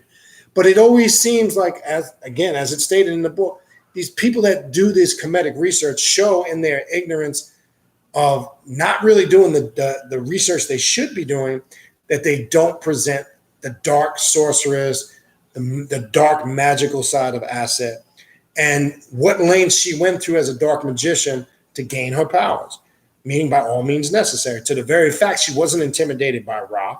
She wasn't intimidated, as it said, by the fire or the sun god, and thought he was kind of a little bit egotistical and pompous. Now, with all due respect, and having that title on my name, because it's just a title, and I hold the title on my name because of what the word represents. But I've even found out we all, as men, have a little bit of that egotistical, pompous Amun-Ra aspect that Aset saw. We don't see it. It's a reminder. So it's a beautiful thing to see that pointed out. Now, the essence of what Amun means, the hidden one, right? The hidden one, and there's a science in that in itself. When we say Amun, the hidden one, if you take that attribute or title, you should be focusing on the hidden things about yourself, the great powers and talents that you have that you're not aware of, right? The hidden one means not the things, and this is why the attribute is in my name, so I can only speak for myself. If you do carry that attribute in some shape, form, or fashion, I know why I carry it, and I can only speak for why I carry it. Not the things on the surface you know you're good at or think you're great at. It's those hidden things you need to bring out. So, as I said, the name Boniti means teacher of the hidden one. So I try to teach about those things that are hidden from the true self. That's why that title and name, is something that I bear. We try to educate ourselves about the things that we do not see or not aware of, or the things that have been hidden from us, the things that we really need to raise ourselves up to the realization and educate ourselves to. The things that we don't pay attention to. Because when we have somebody dictating to us what we should be focusing on, what we should be paying attention to, it takes the true attention off of the real self. You understand? So there's a lot of science in that. And I think Amun in that story, when you look at what the archetype character Amun-Ra went through in those stories, you will see he experienced and reflected a lot of that energy in the various different degrees he went through. Look at his frustration, right? And that was all of us at one point, or still to some extent. That story we all read about him trying to destroy a pet. He was so obsessed with trying to keep a pet at bay from shadow hour till sunrise, right? That reflects us, our worries, our insecurities. And we more focus on trying to suppress and hide them as opposed to dealing with them head on. Then you have enter Set, right? Set said, see, you approaching it all the wrong way. Pop, right? Dad, father. See, you spend your whole time and energy worrying about the shit. I find ways to keep it at bay and I control it and make it work for me, knowing that it will continue to remanifest itself continuously in my life. So now that I take the approach that it's an illusion to think I'm going to destroy all that energy, but it's fact that I know I have to facilitate that energy because I know it's a constant. And if I learn how to facilitate it and make it work for me as opposed to against me, now that's attaining true power. Then I'm not a conformist no more. I've now tapped into the isolated consciousness Aset, the gift of Set, etc., the black flame, whatever you want to call it. That's the difference. So there's a lot of us. There's a lot of that raw energy in us that we need to figure out. So we look and reflect upon that. How does that apply to ourselves? How in this day and time in 2018, how am I exercising them same characteristics and behaviors, right? See, this is how a true person on this path studies and looks at the archetypes of the information and says, well, how does that apply to me right now, in the now, 2018, this very day? Where do I see myself in that equation? And how can I utilize that information or that scenario, that situation, and somehow improve myself? See, that's what real work is about on this path. It's not just about reading books and making a declaration. I've read this book, so I'm so vampiric now, and I'm so dark this, and I'm so black magic this, and and I'm so Personally, to me, that stuff is all. I don't buy into it. Okay, to piggyback off of what Sonia said earlier, be about it. Don't talk about it. Be about it. Be a living reflection of the shit you say you advocate. Be a living reflection of the information you claim you study and teach. You should be a living example of that. If you claim to be this and that, but yet in your everyday life, I don't see a reflection of that, I can't take you serious. You can't be so African and Kemetic, but yet there's nothing about you that's African or Kemetic, or you don't have anything in your household that represents that. Your lifestyle don't represent that. So what that basically tells me is you're a book reader. You like to read a lot of books, and you just like to, shit talk, diarrhea of the mouth. All right. Anyway.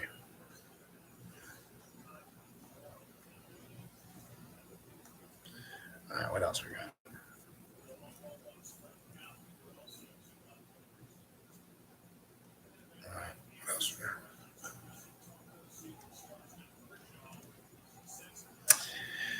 All right, Brother Kendrick, biblical characters were constantly sacrificing something. Yes, and that was to when I was talking about earlier. There's more. All right, for those that might be opposed to this whole blood thing, because people hear vampirism, there's the connection to blood, or the individual has the misinformation of that connection to blood. And I hope we went over that again in detail, and I hope that's clear. It's so funny how not just with vampirism, in my years when I was heavily involved in IFA, and I would say at the time when I was a very consistent, strict practicing IFA practitioner, I can recall my many conversations with religious people that would be so judgmental and so hypocritical, and they would say stupid ass shit. And I'm not talking about white folks. I'm talking about Latinos and blacks. And I found out in any systems of spirituality, it's not white folks that are going to battle you. And this is the sad reality to show how mental slave indoctrination is stronger now than ever. I find when dealing with spirituality and spiritual topics, one, American black folks, American Latinos are more spooked out and religious than white folks. White folks ain't going to battle you on the shit. The average white folk knows what the truth is. They recognize the greatness also in Africa. Those aren't the people that you got to worry about in battle.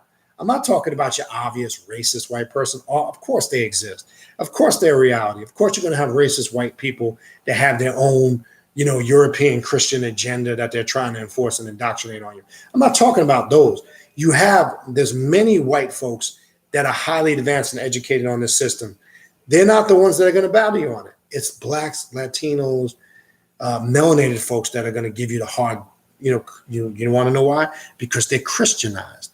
And I remember, again, I can reflect back when being at the time a strict IFA practitioner, they would say stupid shit like, oh, you into that voodoo shit? Oh, you into that? Oh, they deal with blood and killing animals.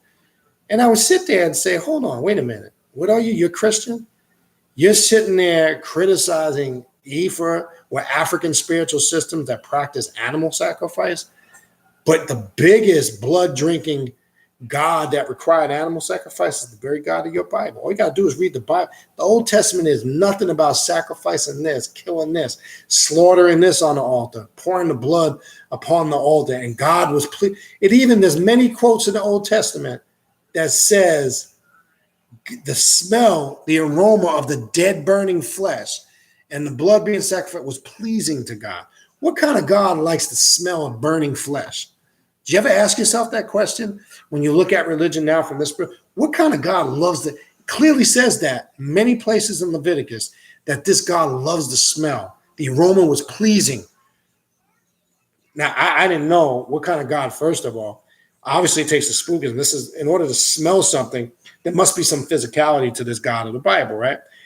Christians are so ignorant and they're so one-track minded in their stupidity that they don't even realize it themselves.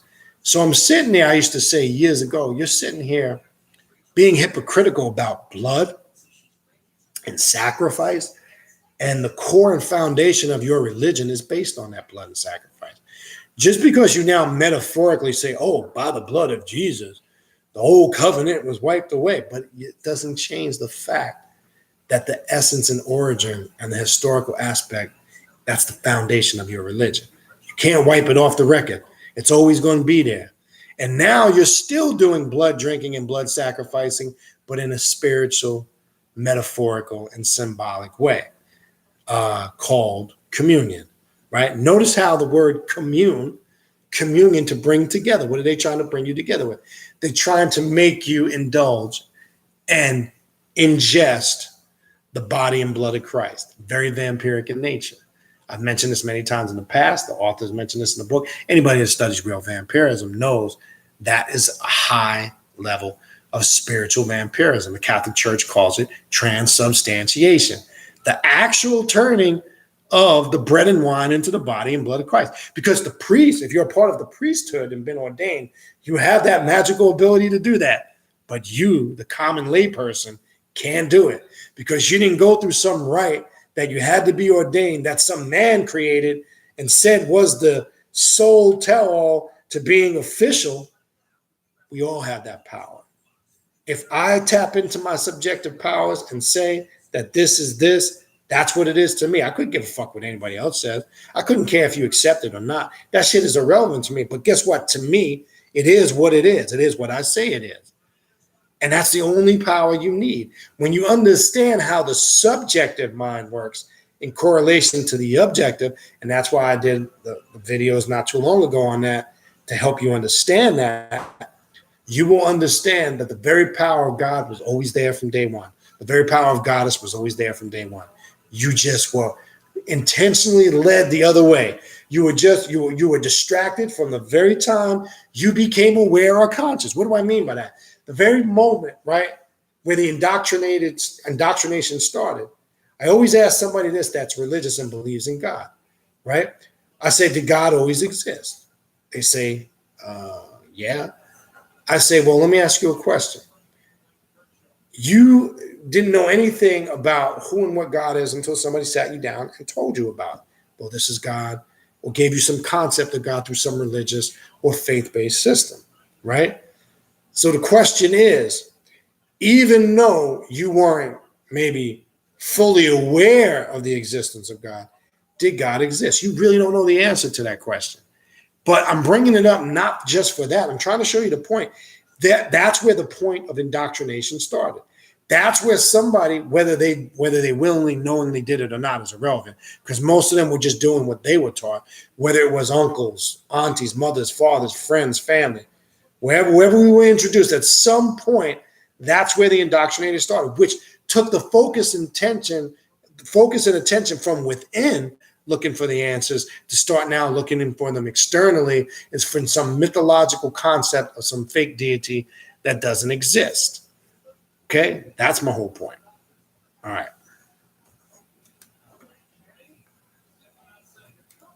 So, good point for that.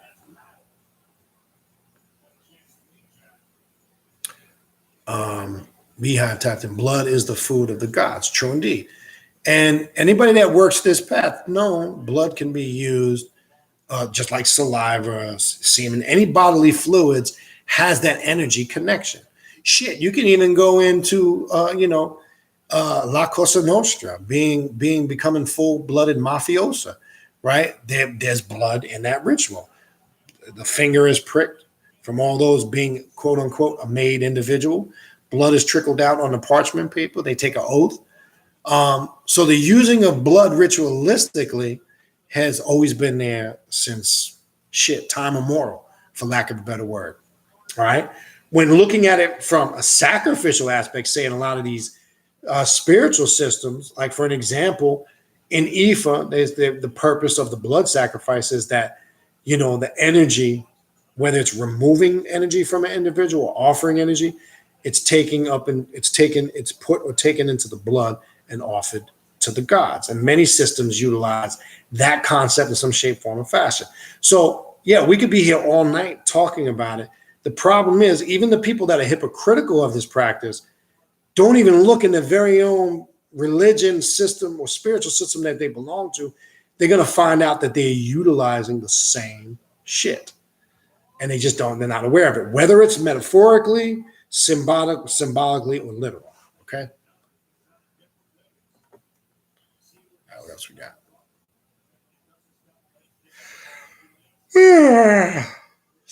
Sorry, people.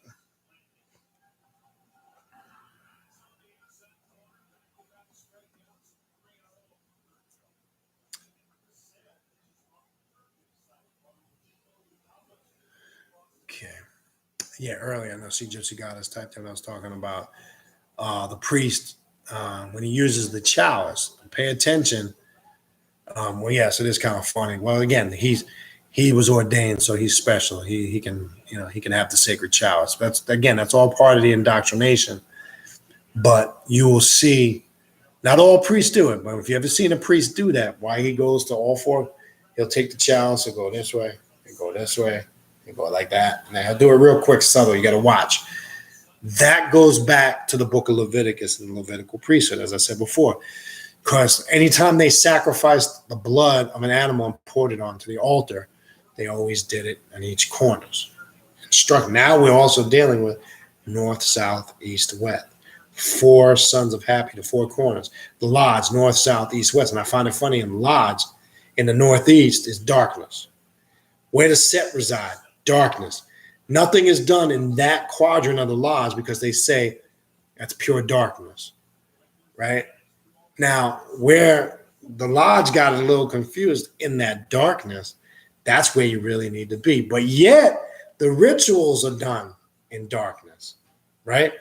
And they don't understand that real light, that intellect, because, right, they say masonry is about obtaining light, right? I see your light, brother, right? You hear that term because you're wearing a compass in the square. Your light is shining, right? I want to make it clear. It's not talking about an artificial light.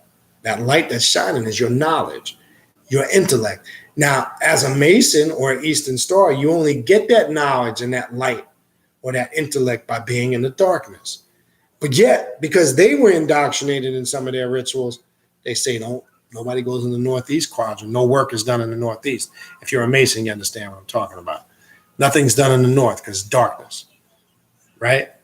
When we go into the Egyptian mysteries, Set is the god of the north, right? When you do ritualistic work with Set, you will find out you should, for most rituals will suggest, and you should, his altar is set up in the north.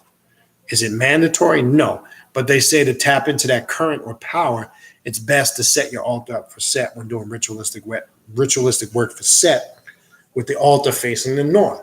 See, everything they told us to stay away from was the shit we should have investigated and indulged in. Because I have now can attest to, with experience now over the years, I wish I would have, everybody would have told me to stay away from back then, I wish I would have really looked into it. Because I've now found out that the shit people kept telling me to stay away from was the shit I should have fucked with from day one. But so be it, it didn't happen like that. So you can't control what doesn't happen. But now when you know and you're aware, you can control what you do moving forward. Why? Because you're aware, you know. So part of being a god or a goddess is to be responsible. What does it mean to be responsible? One, responsible for your actions, your successes and your failures, right? responsible for one, yourself, and how you relate to others around you. In short, in a nutshell, I said many times before, not playing the blame game. So very important. All right, but anyway, what else we got? Midget strippers, man, he's crazy. I know, Amanda, you and your husband are coming, so we look forward to that.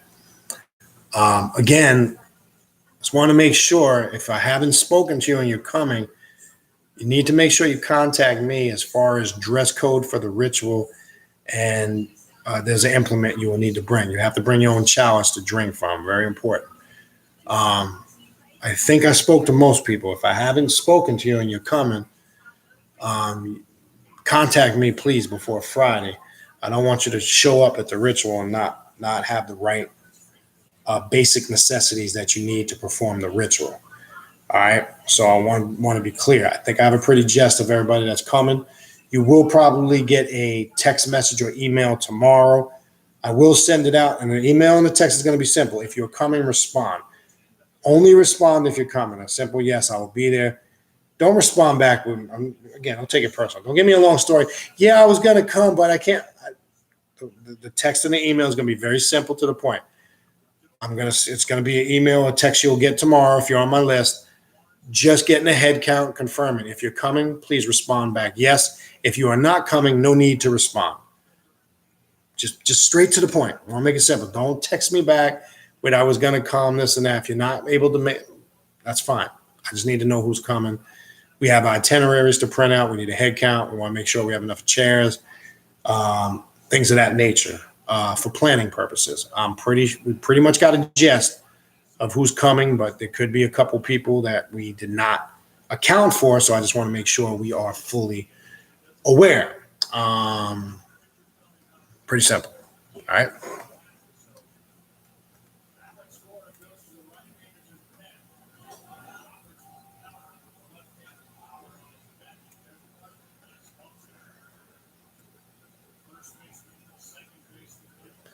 All right, looking for questions on the subject. I'm going to just skip the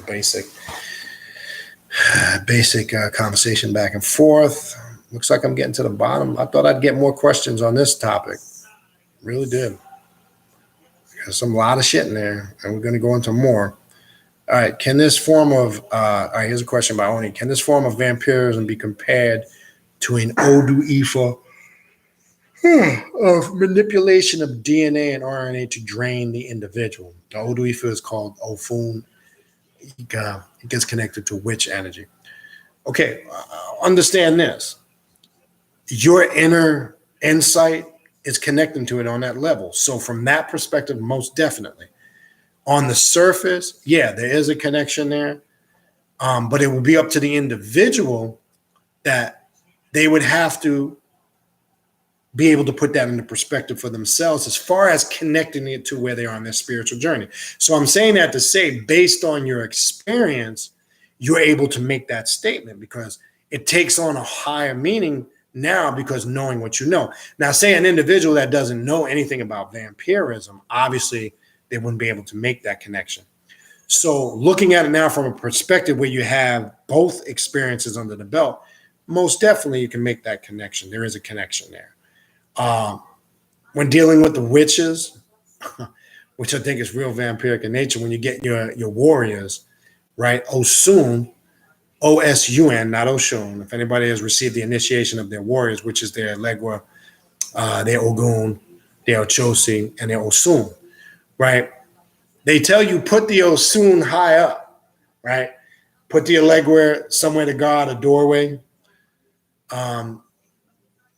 some type of entranceway.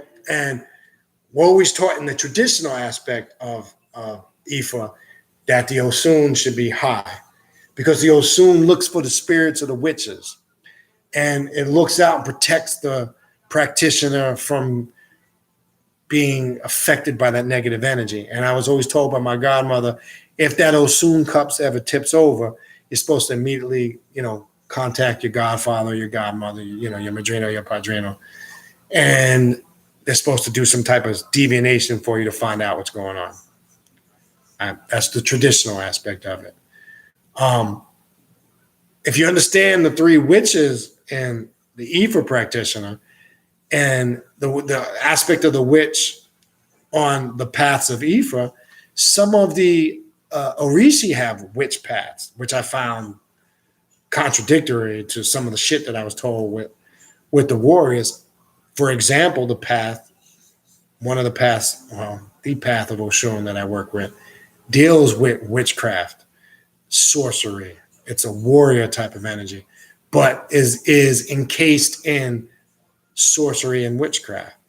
See, because everybody thinks that Oshun is just sensuality, materialisticness, sex, and that's a part of it. But just like with Aset or Isis, that is not the only part dealing with Oshun. Oshun is known in Ifa as one of the worst Orishis you could piss off. Worse than Oya, because an Oshun initiate is non-forgiving.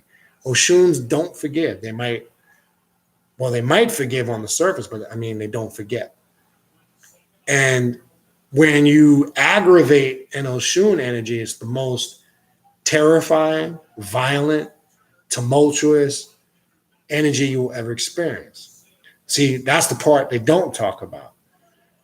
And I liken that because there's that aspect of Aset or Isis too. Yes, there's the motherly figure, and there's a very strong feminine energy of Oshun. But there's the warrior energy. There's the dark, intense aspect of Oshun, just like there is Aset. Don't piss it off because it's some shit you will not be prepared for. And I'm telling you that knowing being in that spiritual system, a child of Oshun, where everybody was telling me before I had my Orishi pulled, oh, you're Shango, you're Shango. Even my godmother admitted, she thought before I went before the Babalawo that it got to be Shango. And she was thrown back. But the funny thing is, when everybody was telling me I was Shango, Shango this, Shango that, I never felt like I was. Now, I always had the ultimate respect for Shango because of what he represented. It turns out my son, who he came up in it at the time when he was born, when he had his guardian angel or Rishi pulled, he was Shango. And the reason why the Babalawos told me why everybody thought you were Shango, because you have a path of Oshun, a specific path of Oshun that works with Ogun and Shango. Now, you know the story of Oshun, Ogun, and Shango. Because the first time when I walked into my godfather's Botanica, Maria, who was a woman that has been in the house for years and years upon years, and actually is my godfather's mentor, I remember sitting in the room getting my first reading, and she walked in before the reading started and said, I just want to let you know before you begin, when you walked in, Ogun was right behind you. So after going through this whole process over the years, I found out my son, who wound up being Shango, and myself, being Oshun, that there was a connection with that energy that actually protected me. We kind of piggybacked off of the two. Now the cross of Ogun comes through. I don't even know why I'm going through all this shit, but cross of Ogun comes through Palo. Then I found out Sarabanda that the Ogun aspect they kept saying walking with me was revealed at a Palo gathering when Mama Cholo came down, which happens to be an aspect of Oshun dealing with Palo Monte. And that's when Mama Cholo was the one that marked me Sarabanda, or to be initiated into those mysteries. So it all came full circle. There was a connection with Ogun, Oshun, but the thing was on different spiritual systems, but different ways the energies manifest. So I want to make that clear.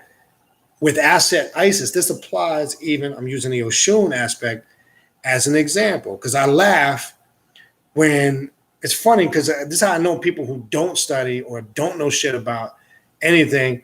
When they hear Oshun, everything is materialistic, and I laugh at that because I say, no, that's not true, because I'm a child of Oshun, and the Oshun that I walk with, that's just a very small aspect of what it is. And I'm not saying it's not there. The physical things, they're there, and I can attest it. The sex, all that's there. I can attest. I don't need to sit on a video and say how good I'm at it, because that to me is comical. But The point being is that's not the part I gravitate towards. The part I gravitate towards is the witchcraft, the sorceress, the warrior, the dark goddess aspect of Oshun. That's the shit that I love. That's the shit that, because I know that's what I am. I couldn't give a fuck if anybody likes it. I couldn't give a fuck if somebody's judgmental. Do you think I'm gonna sit here and want? You think I sit here and worry about my free time? Who likes and come on, man. Because I told you, soon as these videos go off, this shit is a memory to me. I go about my business, do what I gotta do. I don't sit here. This shit don't linger on me. Remember, somebody that's connected to the end, we're constantly moving. You understand? We deal with the now. So what happened 20 minutes ago happened 20 minutes ago. You understand? That's how you get forward and you move on. That's a whole nother science. But anyway, all right. Questions. See what else we got. But that's a good analogy, only if you're looking at it from an east. Remember, you can synchronize any spiritual system, looking at it from a perspective through your eyes based on your experiences. So there is no right or wrong from that. But remember, your analogies and your perspectives and your, how you, critique these things is going to vary based on the individual's experience. All right.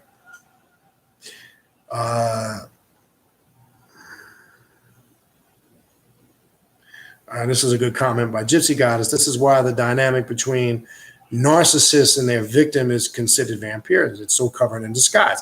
And that's very true and important because remember, as I mentioned earlier, there is the aspect of when you're the victim and you're not aware of it. That would be the disguise aspect. And when you are aware, the conscious aspect.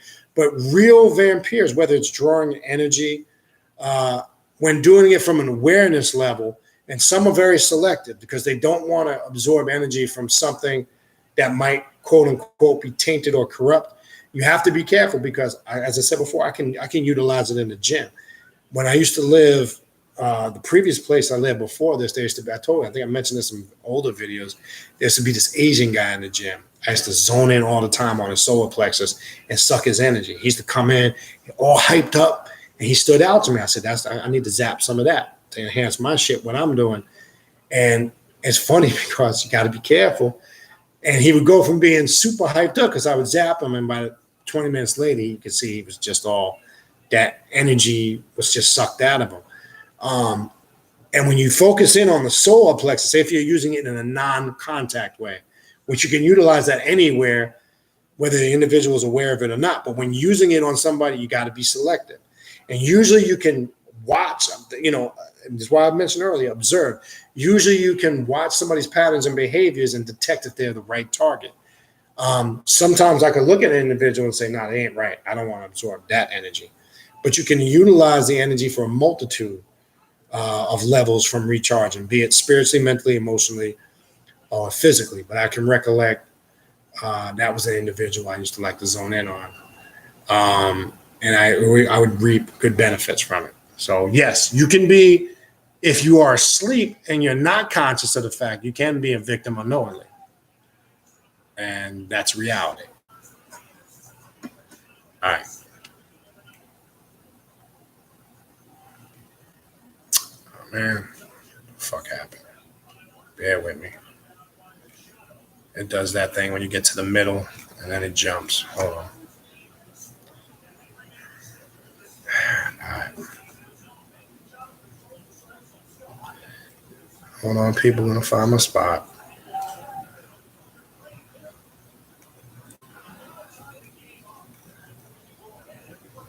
Damn, there's a lot of questions. I just didn't get to the middle. Okay, here we go. Okay, here we go. All right, so let me move this thing closer.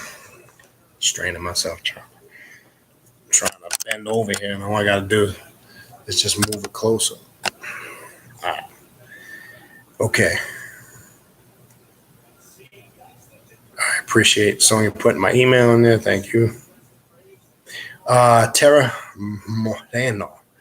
Can I self-initiate into a vampiric magic system through solo sect magic rituals? Most definitely. One of the best ones, or I found effective ones to do, is the Infernal Union ritual, which can be done individually or can be done collectively with somebody else. If you have Scribed, you can pull it up on Scribed. If you can't find access to it, you can send me an email. I can send it over to you. That's one. If you go into Father Sebastian's book, Activating the Dragon Goddess Ritual, there's a ritual in there you can do. And that is in, I believe, Vampyre Saguinam, or it might, hold on, I think he's got, it's one of his two books. Is it that one or the Book of Vampyre? It's either the Book of Vampyre or the Vampyre never say that word. Sanguinarum. It's one of them too. Yes, there's a long story short to answer your question. There is a multitude of rituals. Also in the Necrominion book, there is that one of the mentioned the kiss of Aset. There's another ritual one can do. So yes, there are several. Infernal Union is a good one I would start with because it works with invoking Samael and Lilith, the masculine and feminine energy, to become a Baphomet via self-stimulation, obviously through the ritual. Hold on, let me see if I have it. I just want to make sure I can give you the correct book. Hold on, just give me a second.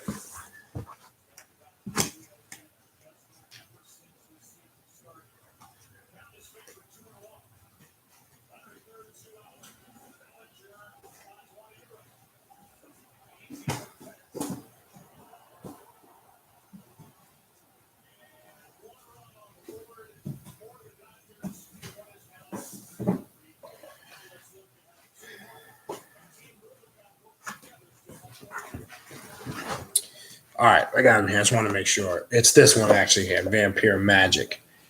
All right, there's a couple in here. Dolo you can do. So I would definitely look into that. And there's a couple also in here. Vampire Saguin. Nomicon. I can never say the whole word. Lexicon of the Living Vampire. That's another book by Father Sebastian. I would recommend, in addition to the Ascetian Bible, that you compare all these works.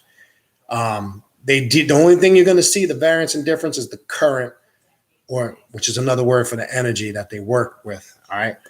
And then also Second Pep by Michael W. Ford, which is a book that I've mentioned many times.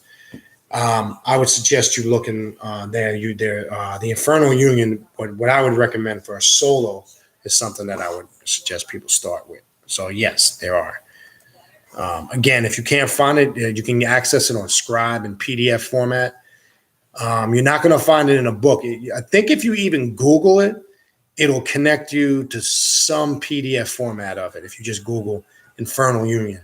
But I do know if you have the Scribed app, you can access it on Scribe. I do know that. A very simple ritual and it's very powerful. Yeah, Kendrick, I'm definitely going to hit you up on that. Because like I say, I had recently talked about making a trip out that way. Definitely got to come out that way. All right.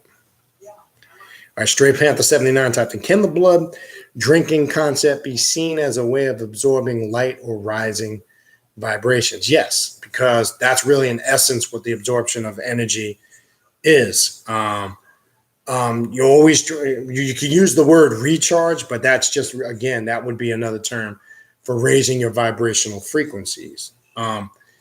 We constantly need to do that, as it said earlier, because there's no cycle that you can just, as in the beginning, I'm not sure if you were in the beginning when I was reading the very beginning excerpts. Understanding real vampirism knows that you can't be in a stagnated cycle of energy, because if you're stagnated, then you cannot become productive and grow. So that the whole aspect of absorption of energy, right?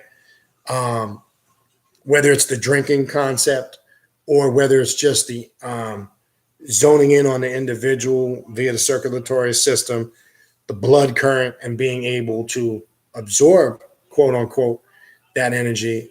In essence, it's all about raising your vibrations and being able to understand yourself and how you function. And when here's the important part though, knowing the when and when not to, because remember, you can overindulge just like anything else.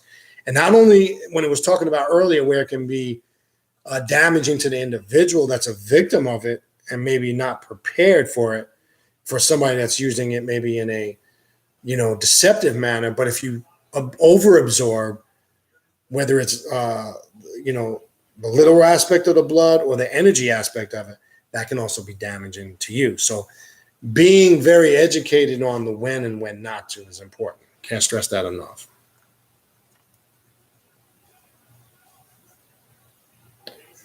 Okay. Tara Moreno, good question. How and where do I find someone to teach me voodoo, hoodoo, or voodoo? I don't have any living relatives that practice. All right. So here would be some suggestions and pointers to you. I don't know where you live. You're going to find for the most part, most people are not very openly about it. Depends on where you live. They're kind of very selective because, one, for many reasons, obviously, they don't want to deal with a lot of the negativity and bullshit. So I don't know where you live. You might want to find out, for an example, obviously, if you're in cities where it's practiced on a wide scale level, such as obviously New Orleans, New York, Miami, basically Florida in general, California. It just depends on the area. Now, if you do or are able to locate, let's say for an example, you got to be careful.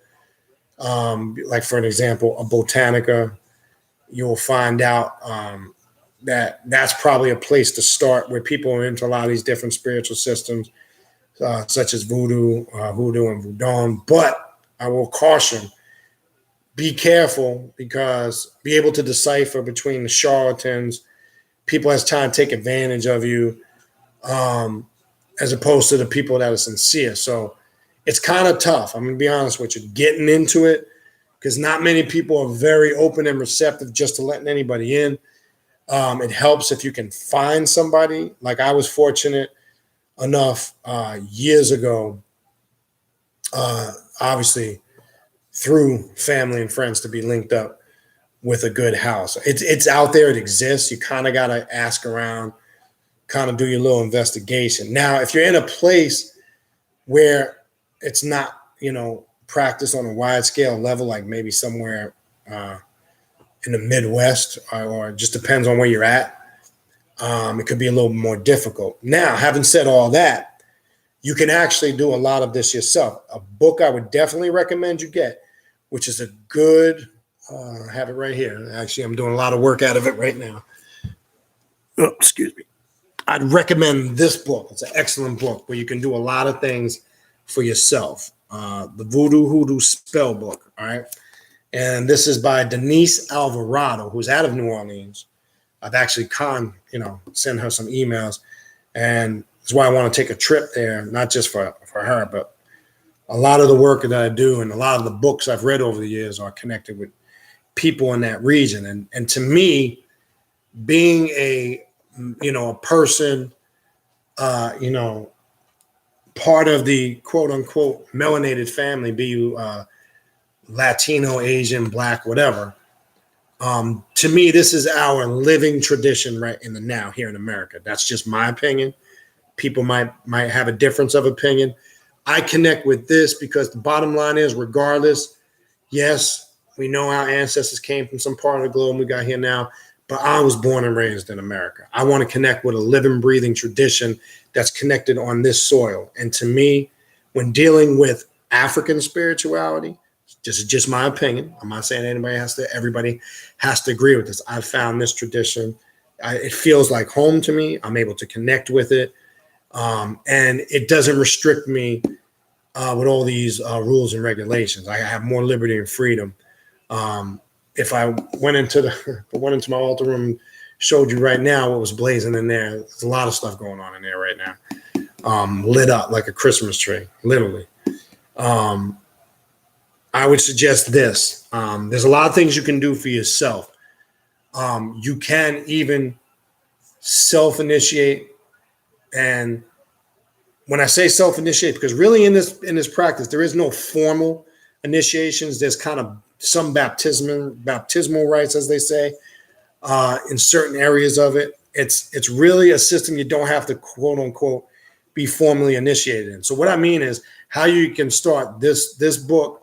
And there's another book. I suggest this book as far as, I'm sorry, I'm going to fucking book fiesta here. Hold on.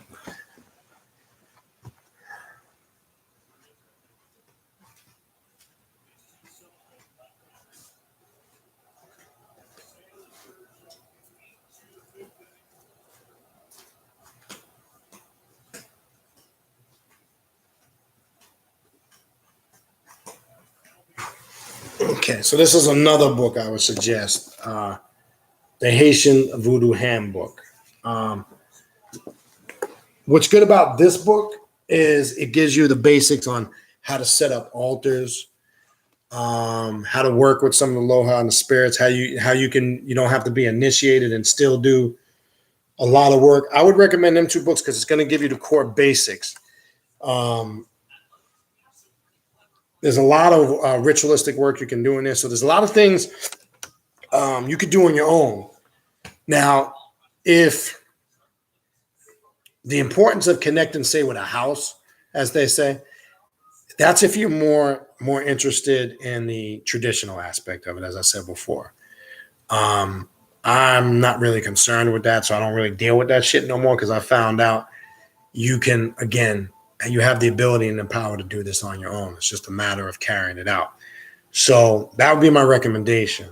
Now, if you're looking to connect with other people like mine, again, you'd have to seek and just really start doing your investigation. If you're in an area such as, again, maybe when I scroll down, you might have said where you live.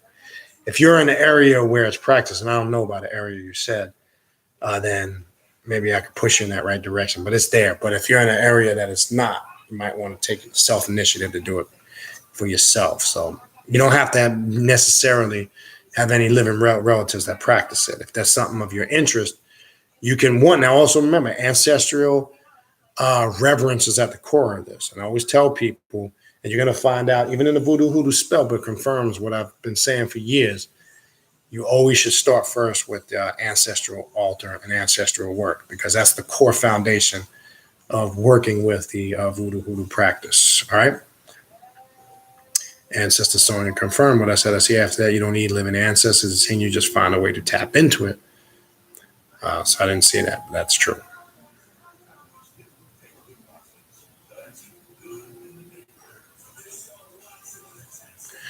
Gypsy Goddess typed in, do you feel RH? Are you talking about the blood type? Do you feel RH are natural vampires? Some people don't even know, like empaths do. Maybe I'm not understanding the question. I'll scroll down. All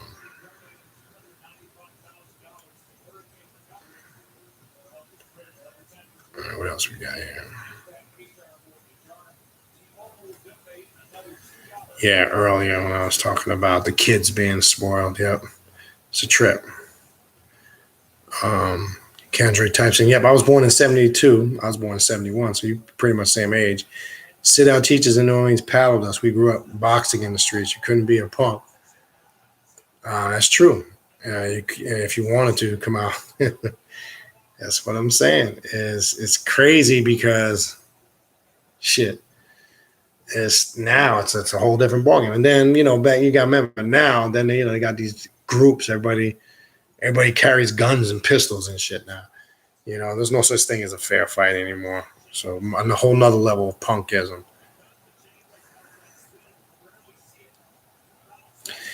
And that's true. I remember, that's a good point, Kendrick. I remember our neighbors on the block, they had the ability to whoop your ass. If they saw you doing something wrong, and then you get another ass whooping when you went home. That's how it was in neighborhoods. There's no more of that shit. Neighbors don't look out for neighbors no more because there's all this bullshit we got going on in this day and time. That's how it was back then. You know how many times I can remember in the summertime doing some crazy shit on the block? Neighbor on the corner would see me, whoop my ass, tell my mother, and then I get home later in the day, I get another ass whooping. That's how it was. Different day and time we're living in. Sister Manny will be there tomorrow. Cool. So you're gonna be there tomorrow, Wednesday. Just hit me up when you're here. All right.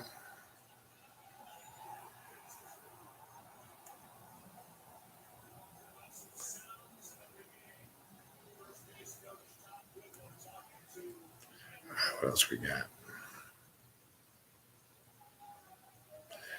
It's good. All right. Okay.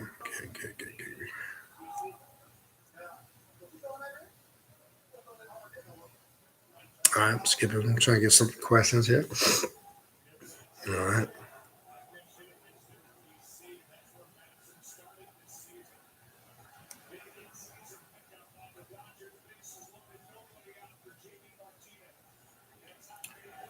Yes, that's a good point. Sonya and Gypsy God, Isis is a transformation goddess, no doubt. Peace to Sister Beth and Margaret. All right, what else we got?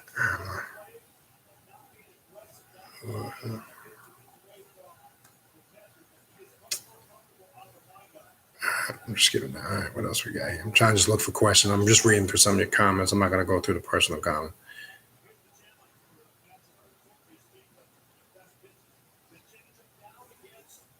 Yeah, you'll find to comment by Gypsy Goddess about Hajj. You will find over the years there's been many fucked up things that have happened at Hajj where people got stampeded, killed, which I find ironic at a quote unquote high spiritual event. Well, I mean, also there's a lot of corruptness of the government of Saudi Arabia. There's a lot of hypocrisy in that whole thing where they control Mecca and the Kaaba and all that shit. And yeah, there's a lot of that shit that goes on, unfortunately. Let's see, I think I missed a comment up here. Did I skip something?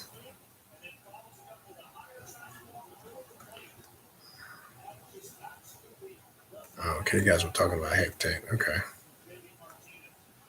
What else we got?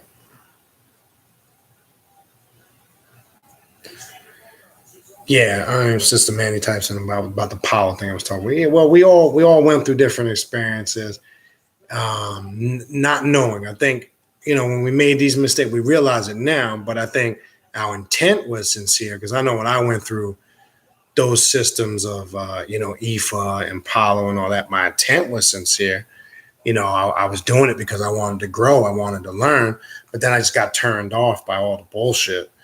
And that's why for me, and again, I'm speaking for myself, that's why for me, the traditional aspect of those paths don't do anything for me anymore.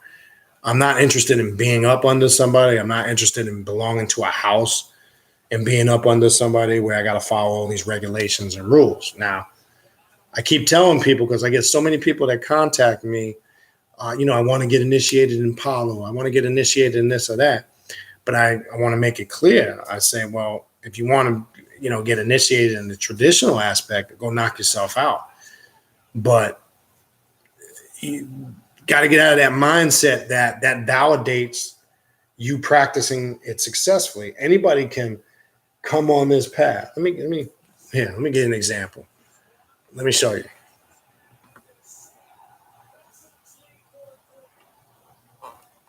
Let me show you something real quick. Let's give you a quick example. As far as setting up altars, right? Let me just hold on. I'm going to take you in here and show you a quick glimpse of things that you can do on your own that you don't need people to do for you. And once in a while, I'd like to take you into the ritual room just to give you a quick glimpse. I don't like to go in there too much, but let me just give you a quick glimpse because we got to get out of this mindset, and I'll do my best with this laptop. Hopefully, I can't stay in here too long because sometimes the connection, the stream kind of gets a little weak. So bear with me if this thing cuts up. Let me know. I was working on this last time. I'm going to show you this for an example. Papa Legba or Zili down 2. I don't know if you can see that up there. I have the scarves representing the different loa. Again, I'm trying to give you a glimpse. It's kind of tough with this. There's something I'm doing. I'm trying my best. I know it might be fucked up. I'm trying my best to get the camera. I don't know if you can see some of that. Working with the Egoons. First, knowing who your Egoons are, which there's ways of figuring that out. Rishi, right? Then there you have working with some of the Congo. So I don't know how well you can see. I'm trying to do my best to. It's just a little tough holding this camera. I can't see really well. Holy Death. See that?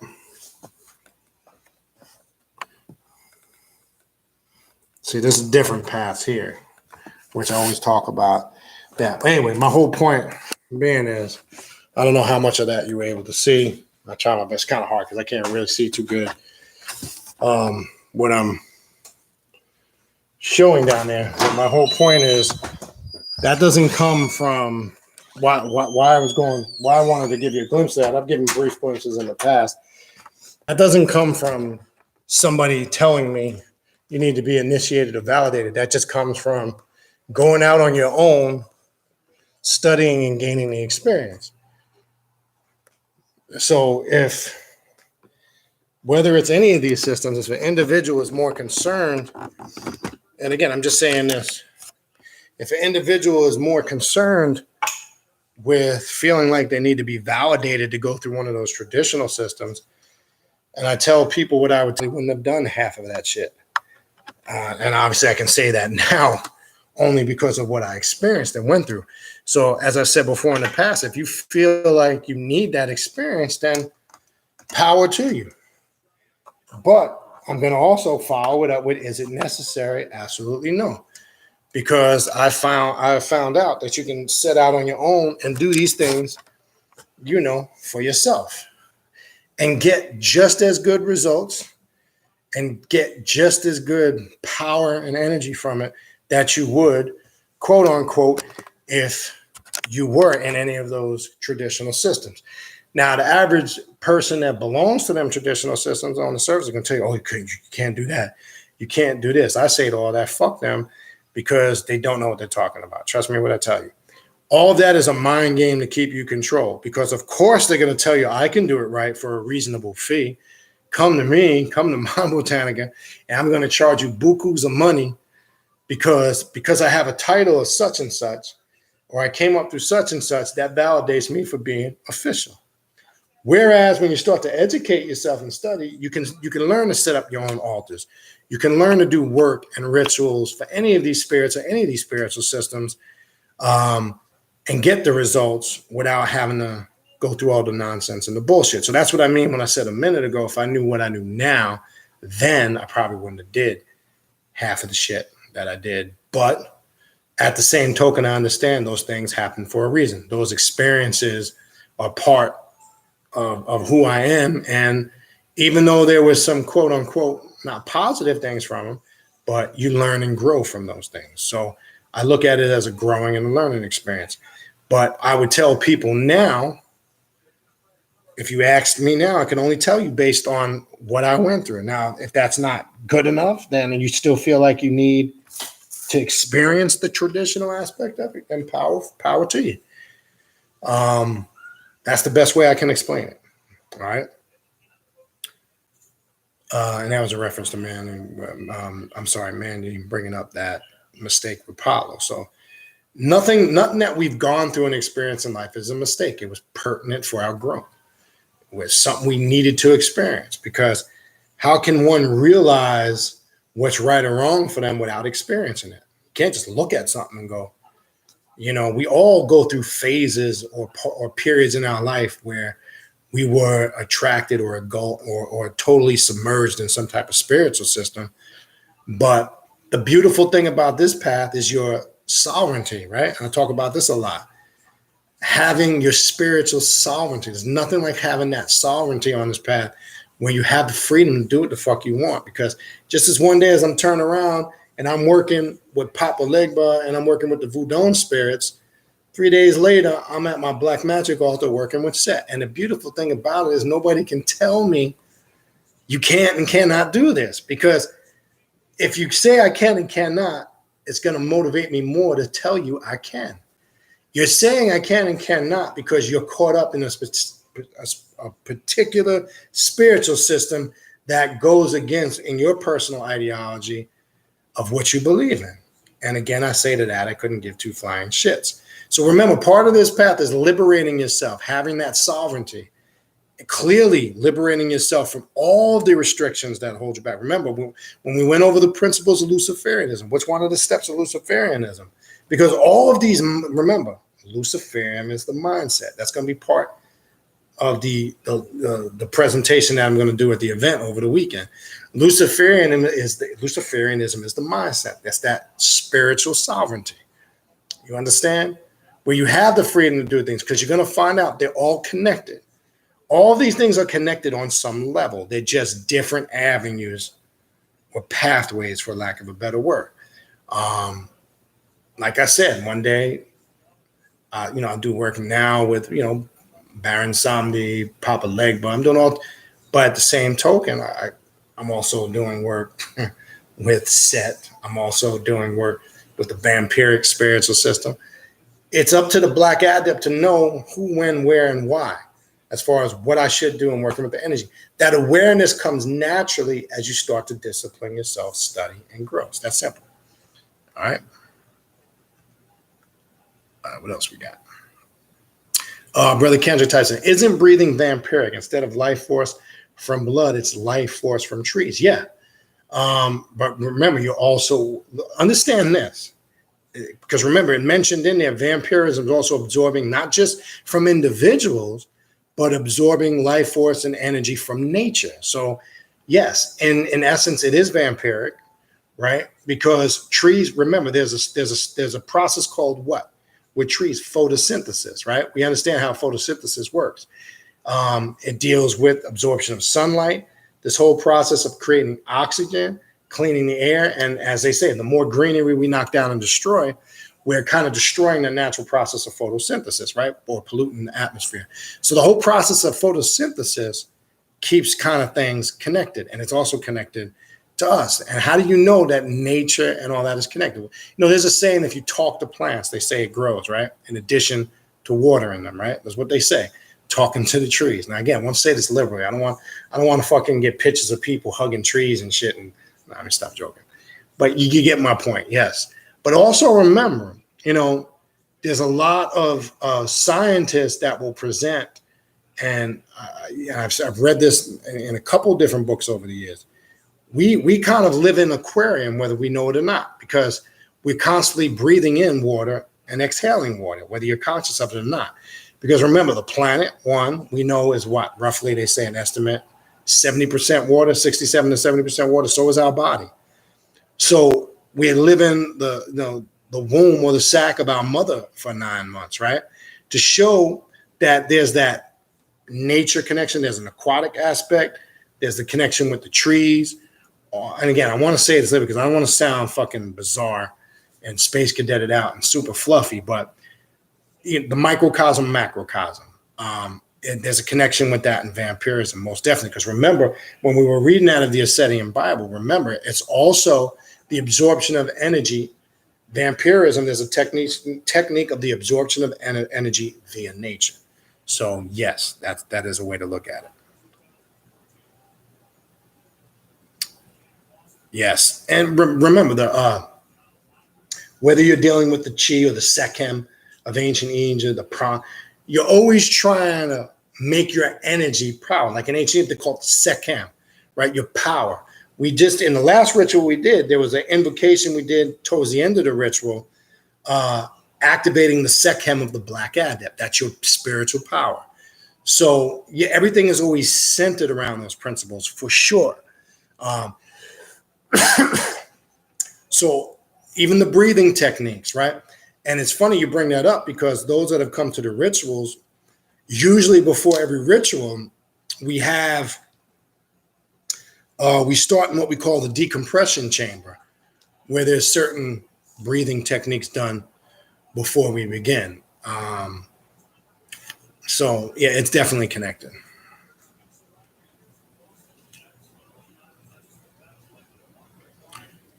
And that's true. Comment by Gypsy Goddess. All life forms utilizing feeding on other life forms, period. Sublevel. Think about it. If you look, you see, we forget that we're just a small inkling away from the beasts of the jungle. We're just a highly intelligent walking animal. Because tell you this, look at the lion of the jungle. Remember, who's the ruler of the jungle? It's the female lioness. But you best remember, you go into the jungle, you become prey if you can't survive, right? Now apply that on a multitude of levels, because you're going to be a tasty ass meal to one of them jungle animals because that's all they know. Now, you think because you got a little knowledge and intellect that you're far from that. That's why I said earlier, if you strip somebody of everything they have, their money, their finances, their clothes on their back, their living, their livelihood, if it gets critical, you are going to react like the lion of the jungle does. You're going to react. You're going to go into survival mode. And you're going to do whatever it takes to get that next meal. I know I would. And as I said earlier, don't take this the wrong way. If it got critical, it'd be one of my last resorts. If I got to go take something, I'm going to go take something. That's life. I'm not going to sit here and lie to you and sit here and play all spiritual and holy. I know if shit got thick and got critical, I'm going to do whatever I got to do to survive. That's the same thing that the lion of the jungle does. When it's hungry, it don't care who's in its way or in her way. If you're going to be prey, if you're in that path and you can't, hold your own, you're prey. Well, apply that same concept to everyday life. See, again, as I said a minute ago, you think in your mind. We think we're so more intellectually and on a higher statue than the animals in the jungle, and we're really not. If you study human personality and animal personality, you will find out. You're just, long story short, you're just a more highly walking, intelligent animal that's walking upright. That's it. You ain't got to take what I'm saying. You can say, oh, no, that's not true. Because you've been indoctrinated with this high and mighty bullshit, right? Do your research, because I can tell you this. Again, if I strip you of everything of your core makeup and existence, you would become no different than the lion in the jungle. Trust me when I tell you. All right, what else?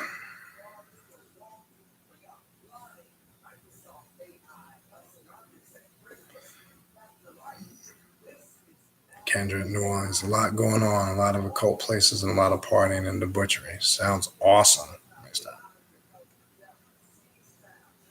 All right, we're almost at the bottom here. I think we're almost done here, people.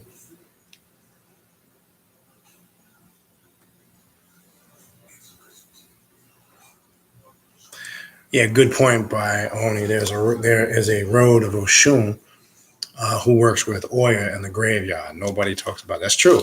That's what I'm saying. A good book. It's called The Orishi by Magine Gonzalez Whippler. It's a very basic book. It goes through all of the majority of the Orishi. I'm not going to say all of them. And it's a good book for people to understand. Again, it's called The Orishi by Magine, Migene Gonzalez Whippler. And it's a book where she goes through each Orishi's past. She gives the basics. Long story short, it's a good basic book for beginners to understand the various different paths of the Orishis, because people tend to, with each Orishi, like for an example, even Obatala, everybody just thinks that Obatala is just peace and love, the father of purity and whiteness. And that is a part of Obatala. But the warrior path of Obatala, the aspect that you see of Obatala on the horse, that's a kick your ass type of Obatala, right? Nobody talks about that. So I would suggest for people to understand, especially when it comes to the Orishi, I would look at that book, a very simple book, easy read for beginners, and you will understand the multiple dynamics of the different paths of the Orishi. Because people just identify with the basics. Because I could go through all the basic Orishi. I could tell you what everybody connects with. Obatala, just peace and love. Oshun, sexuality, right? Oya, just graveyard and cemeteries, right?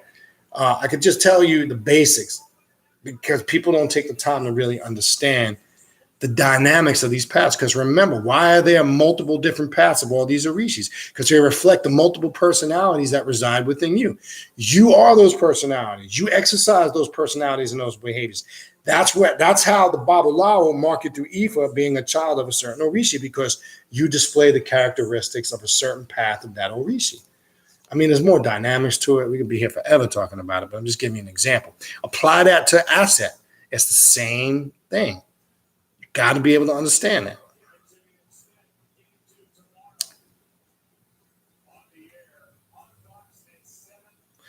Stray Panther types in, can you use any god or goddess associated with the underworld, war, and blood for vampire magic? Most definitely.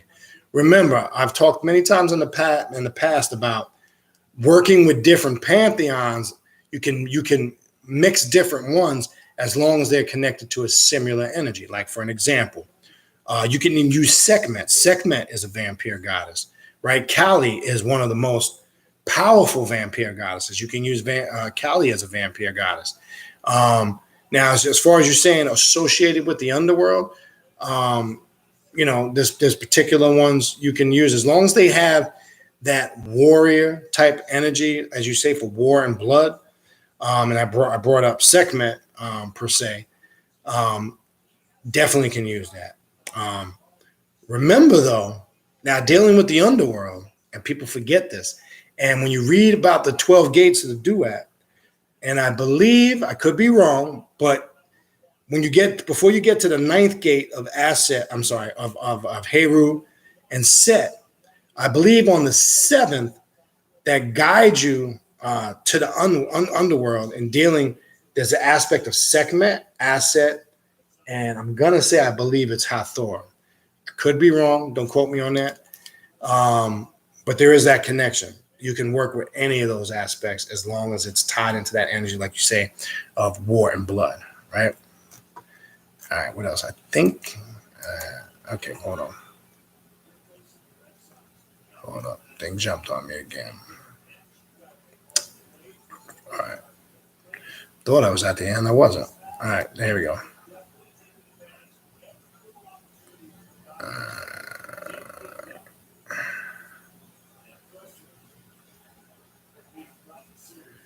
Yeah, booties in the gym. That's a whole nother story. Peace, fam. I wish you all the best this weekend. Really wanted to make the event ritual, send an absolute energy to you all. Appreciate that, Wacky J. And we do something regularly, so hopefully in the future, you are able to make a ritual.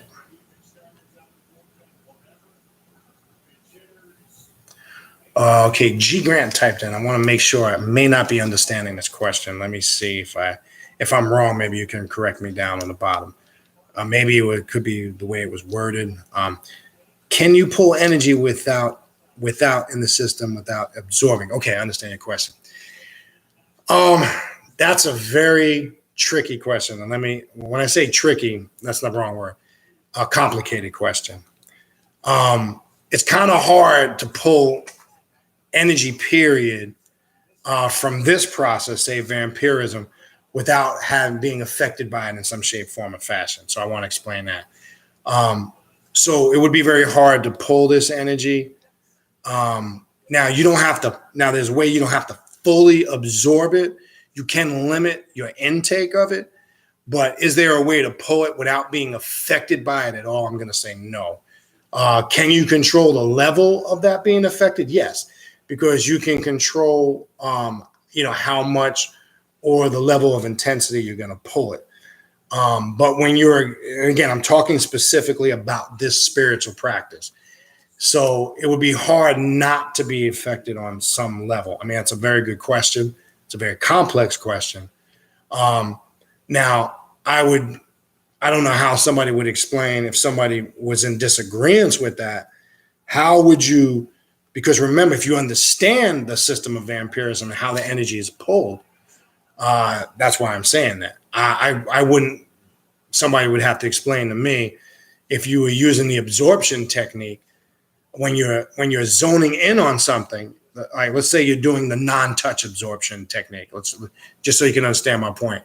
Let's say we're using with no contact. I'm showing you even without actual physical contact. Let's say you're zoning in on somebody's solar plexus, and I do this a lot. This is how I do it without the physical contact. And as I'm focusing in on the zone on the solar plexus, I'll visualize, for an example, red lighting up in the solar, and then I'll visualize a path or connection from the solar plexus coming in through my crown chakra and assimilating that energy going down through the crown chakras and down through the body. I'll visualize it recharging my solar and coming up. I don't know how I would do that if I looked at an individual zone and pulled, if I created the path, I mean, there's still I'm still tapping into a certain level of vibration of frequencies. Now, through the process, if I stopped it partially the way through, I would be limiting the exposure, but I would still be affected in some shape, form, or fashion. Okay. So I don't know how one would be able to do it without being affected at all. But long story short, you're going to be affected on some level. I can't see you doing it, not being affected at all. That I don't see it. All right, what else? Peace to train or hurt. I'm just getting off work. All right. Okay, yeah, RH negative blood. All right, to your question earlier, remember, they say RH people, which is RH negative blood, is scientifically again, if anybody has that, I'm not saying this to, belittle you or downgrade you, but we know scientifically RH negative blood is a very weak blood that constantly needs transfusions, etc. RH, the term RH comes from the rhesus monkey, right? That's why they gave it that title, RH blood. There is some truth to the theories of Charles Darwin and evolution to an extent. It further confirms what I was talking about, the close connection that we have between humans. Think they're far, far, far away from the animal kingdom, and they're not. So I don't say that to knock, or if you do have RH negative blood, that it makes you a bad person. It does mean you do have a weaker blood system that requires a whole different approach.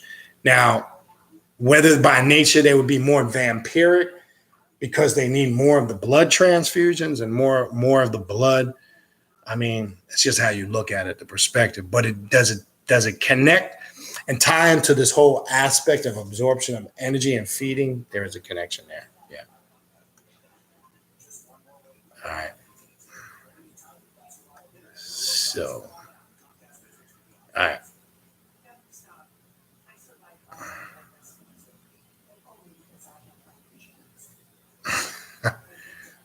Wacky J said, peace, sister. Bath Margaret here. I thought of you when Ravana brought up the book of Vama Margaret in class. I said, I wonder if that's where Baffa Margaret got a name from. Well, I guess she can answer that. Okay, what else we got?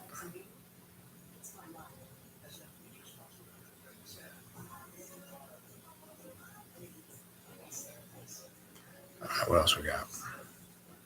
Almost done here, people. We all do Gypsy got something. We all do vampirism. What I'm into is whose energy, some are perfect exchange. Example was that last Ravana Noon chat, sexual energy. Okay. What else we got here? Trying to look for questions. I'm going to skip some of the personal comments. Yeah, Osuni, the warrior Obatala is named. Yeah, Ajoguna, right?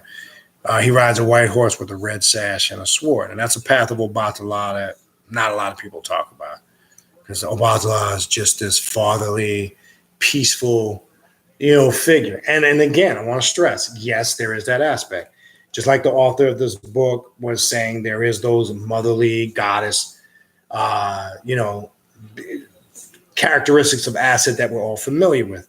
But like the author said, and just like with Obatala, like with Oshun, but those aren't the only attributes. People just tend to connect with what they were indoctrinated with.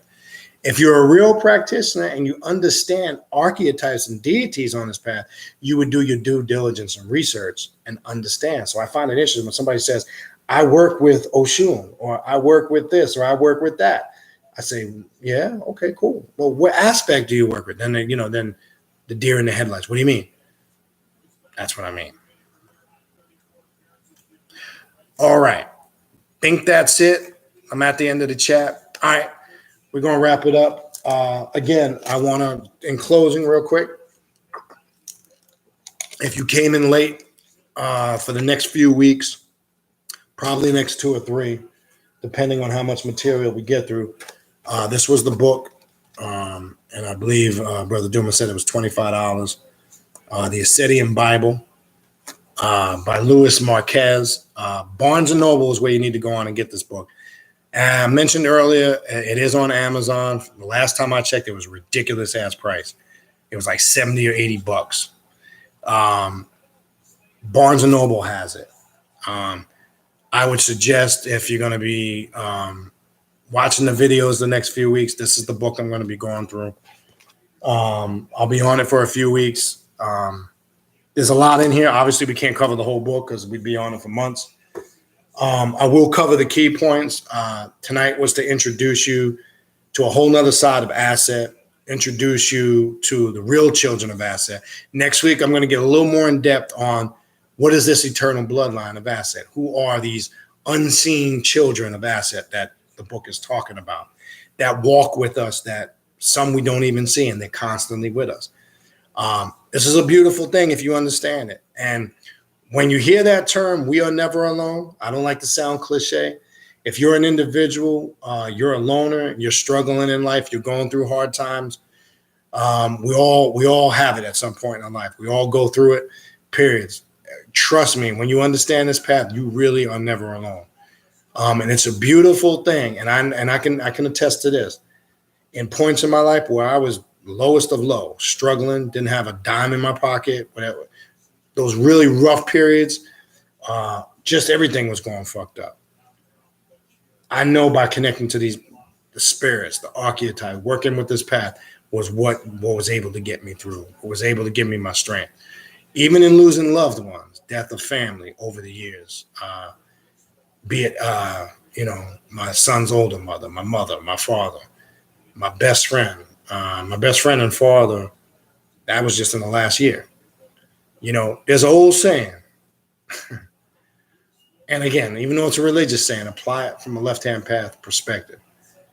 You hear this saying too, and it's true.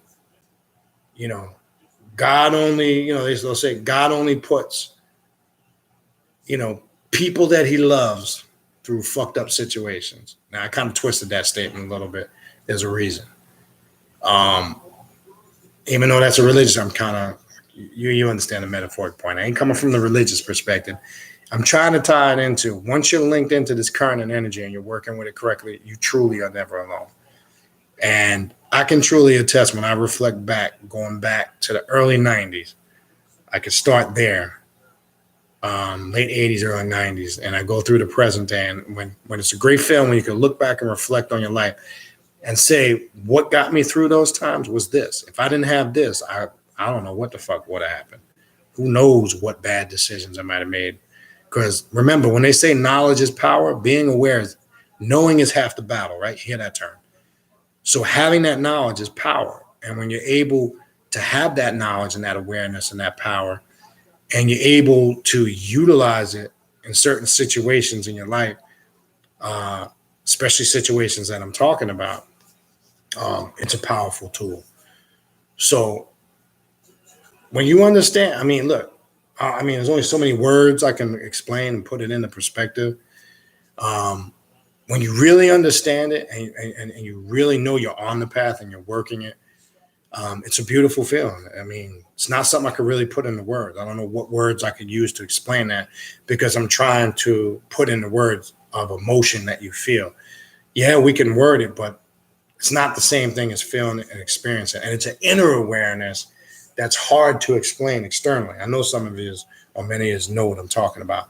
It's your own personal realization. It's your own personal truth. And why it's personal is because we've all had different situations, circumstances, and things that have happened to us through the course of our lives. So it's not unique. Everybody's is not the same. They're unique in the sense that our experiences vary. So I'm sure it's the same for somebody else. It'd be hard for them to try to put it into words. We try our best, but to make it tangible with something we can connect with, but it's kind of hard. But I think you get the gist of what I'm explaining. And that's why we do what we do. That's why we're on this path. We're not just on the path for, there's things that fascinate us, the dark, and the mystique and all. But remember, the real reason we're on this path is for you to gain knowledge, wisdom, power. Remember the reasons why you're on this path, to be the best person you can be. Knowledge of self. That's why we do this.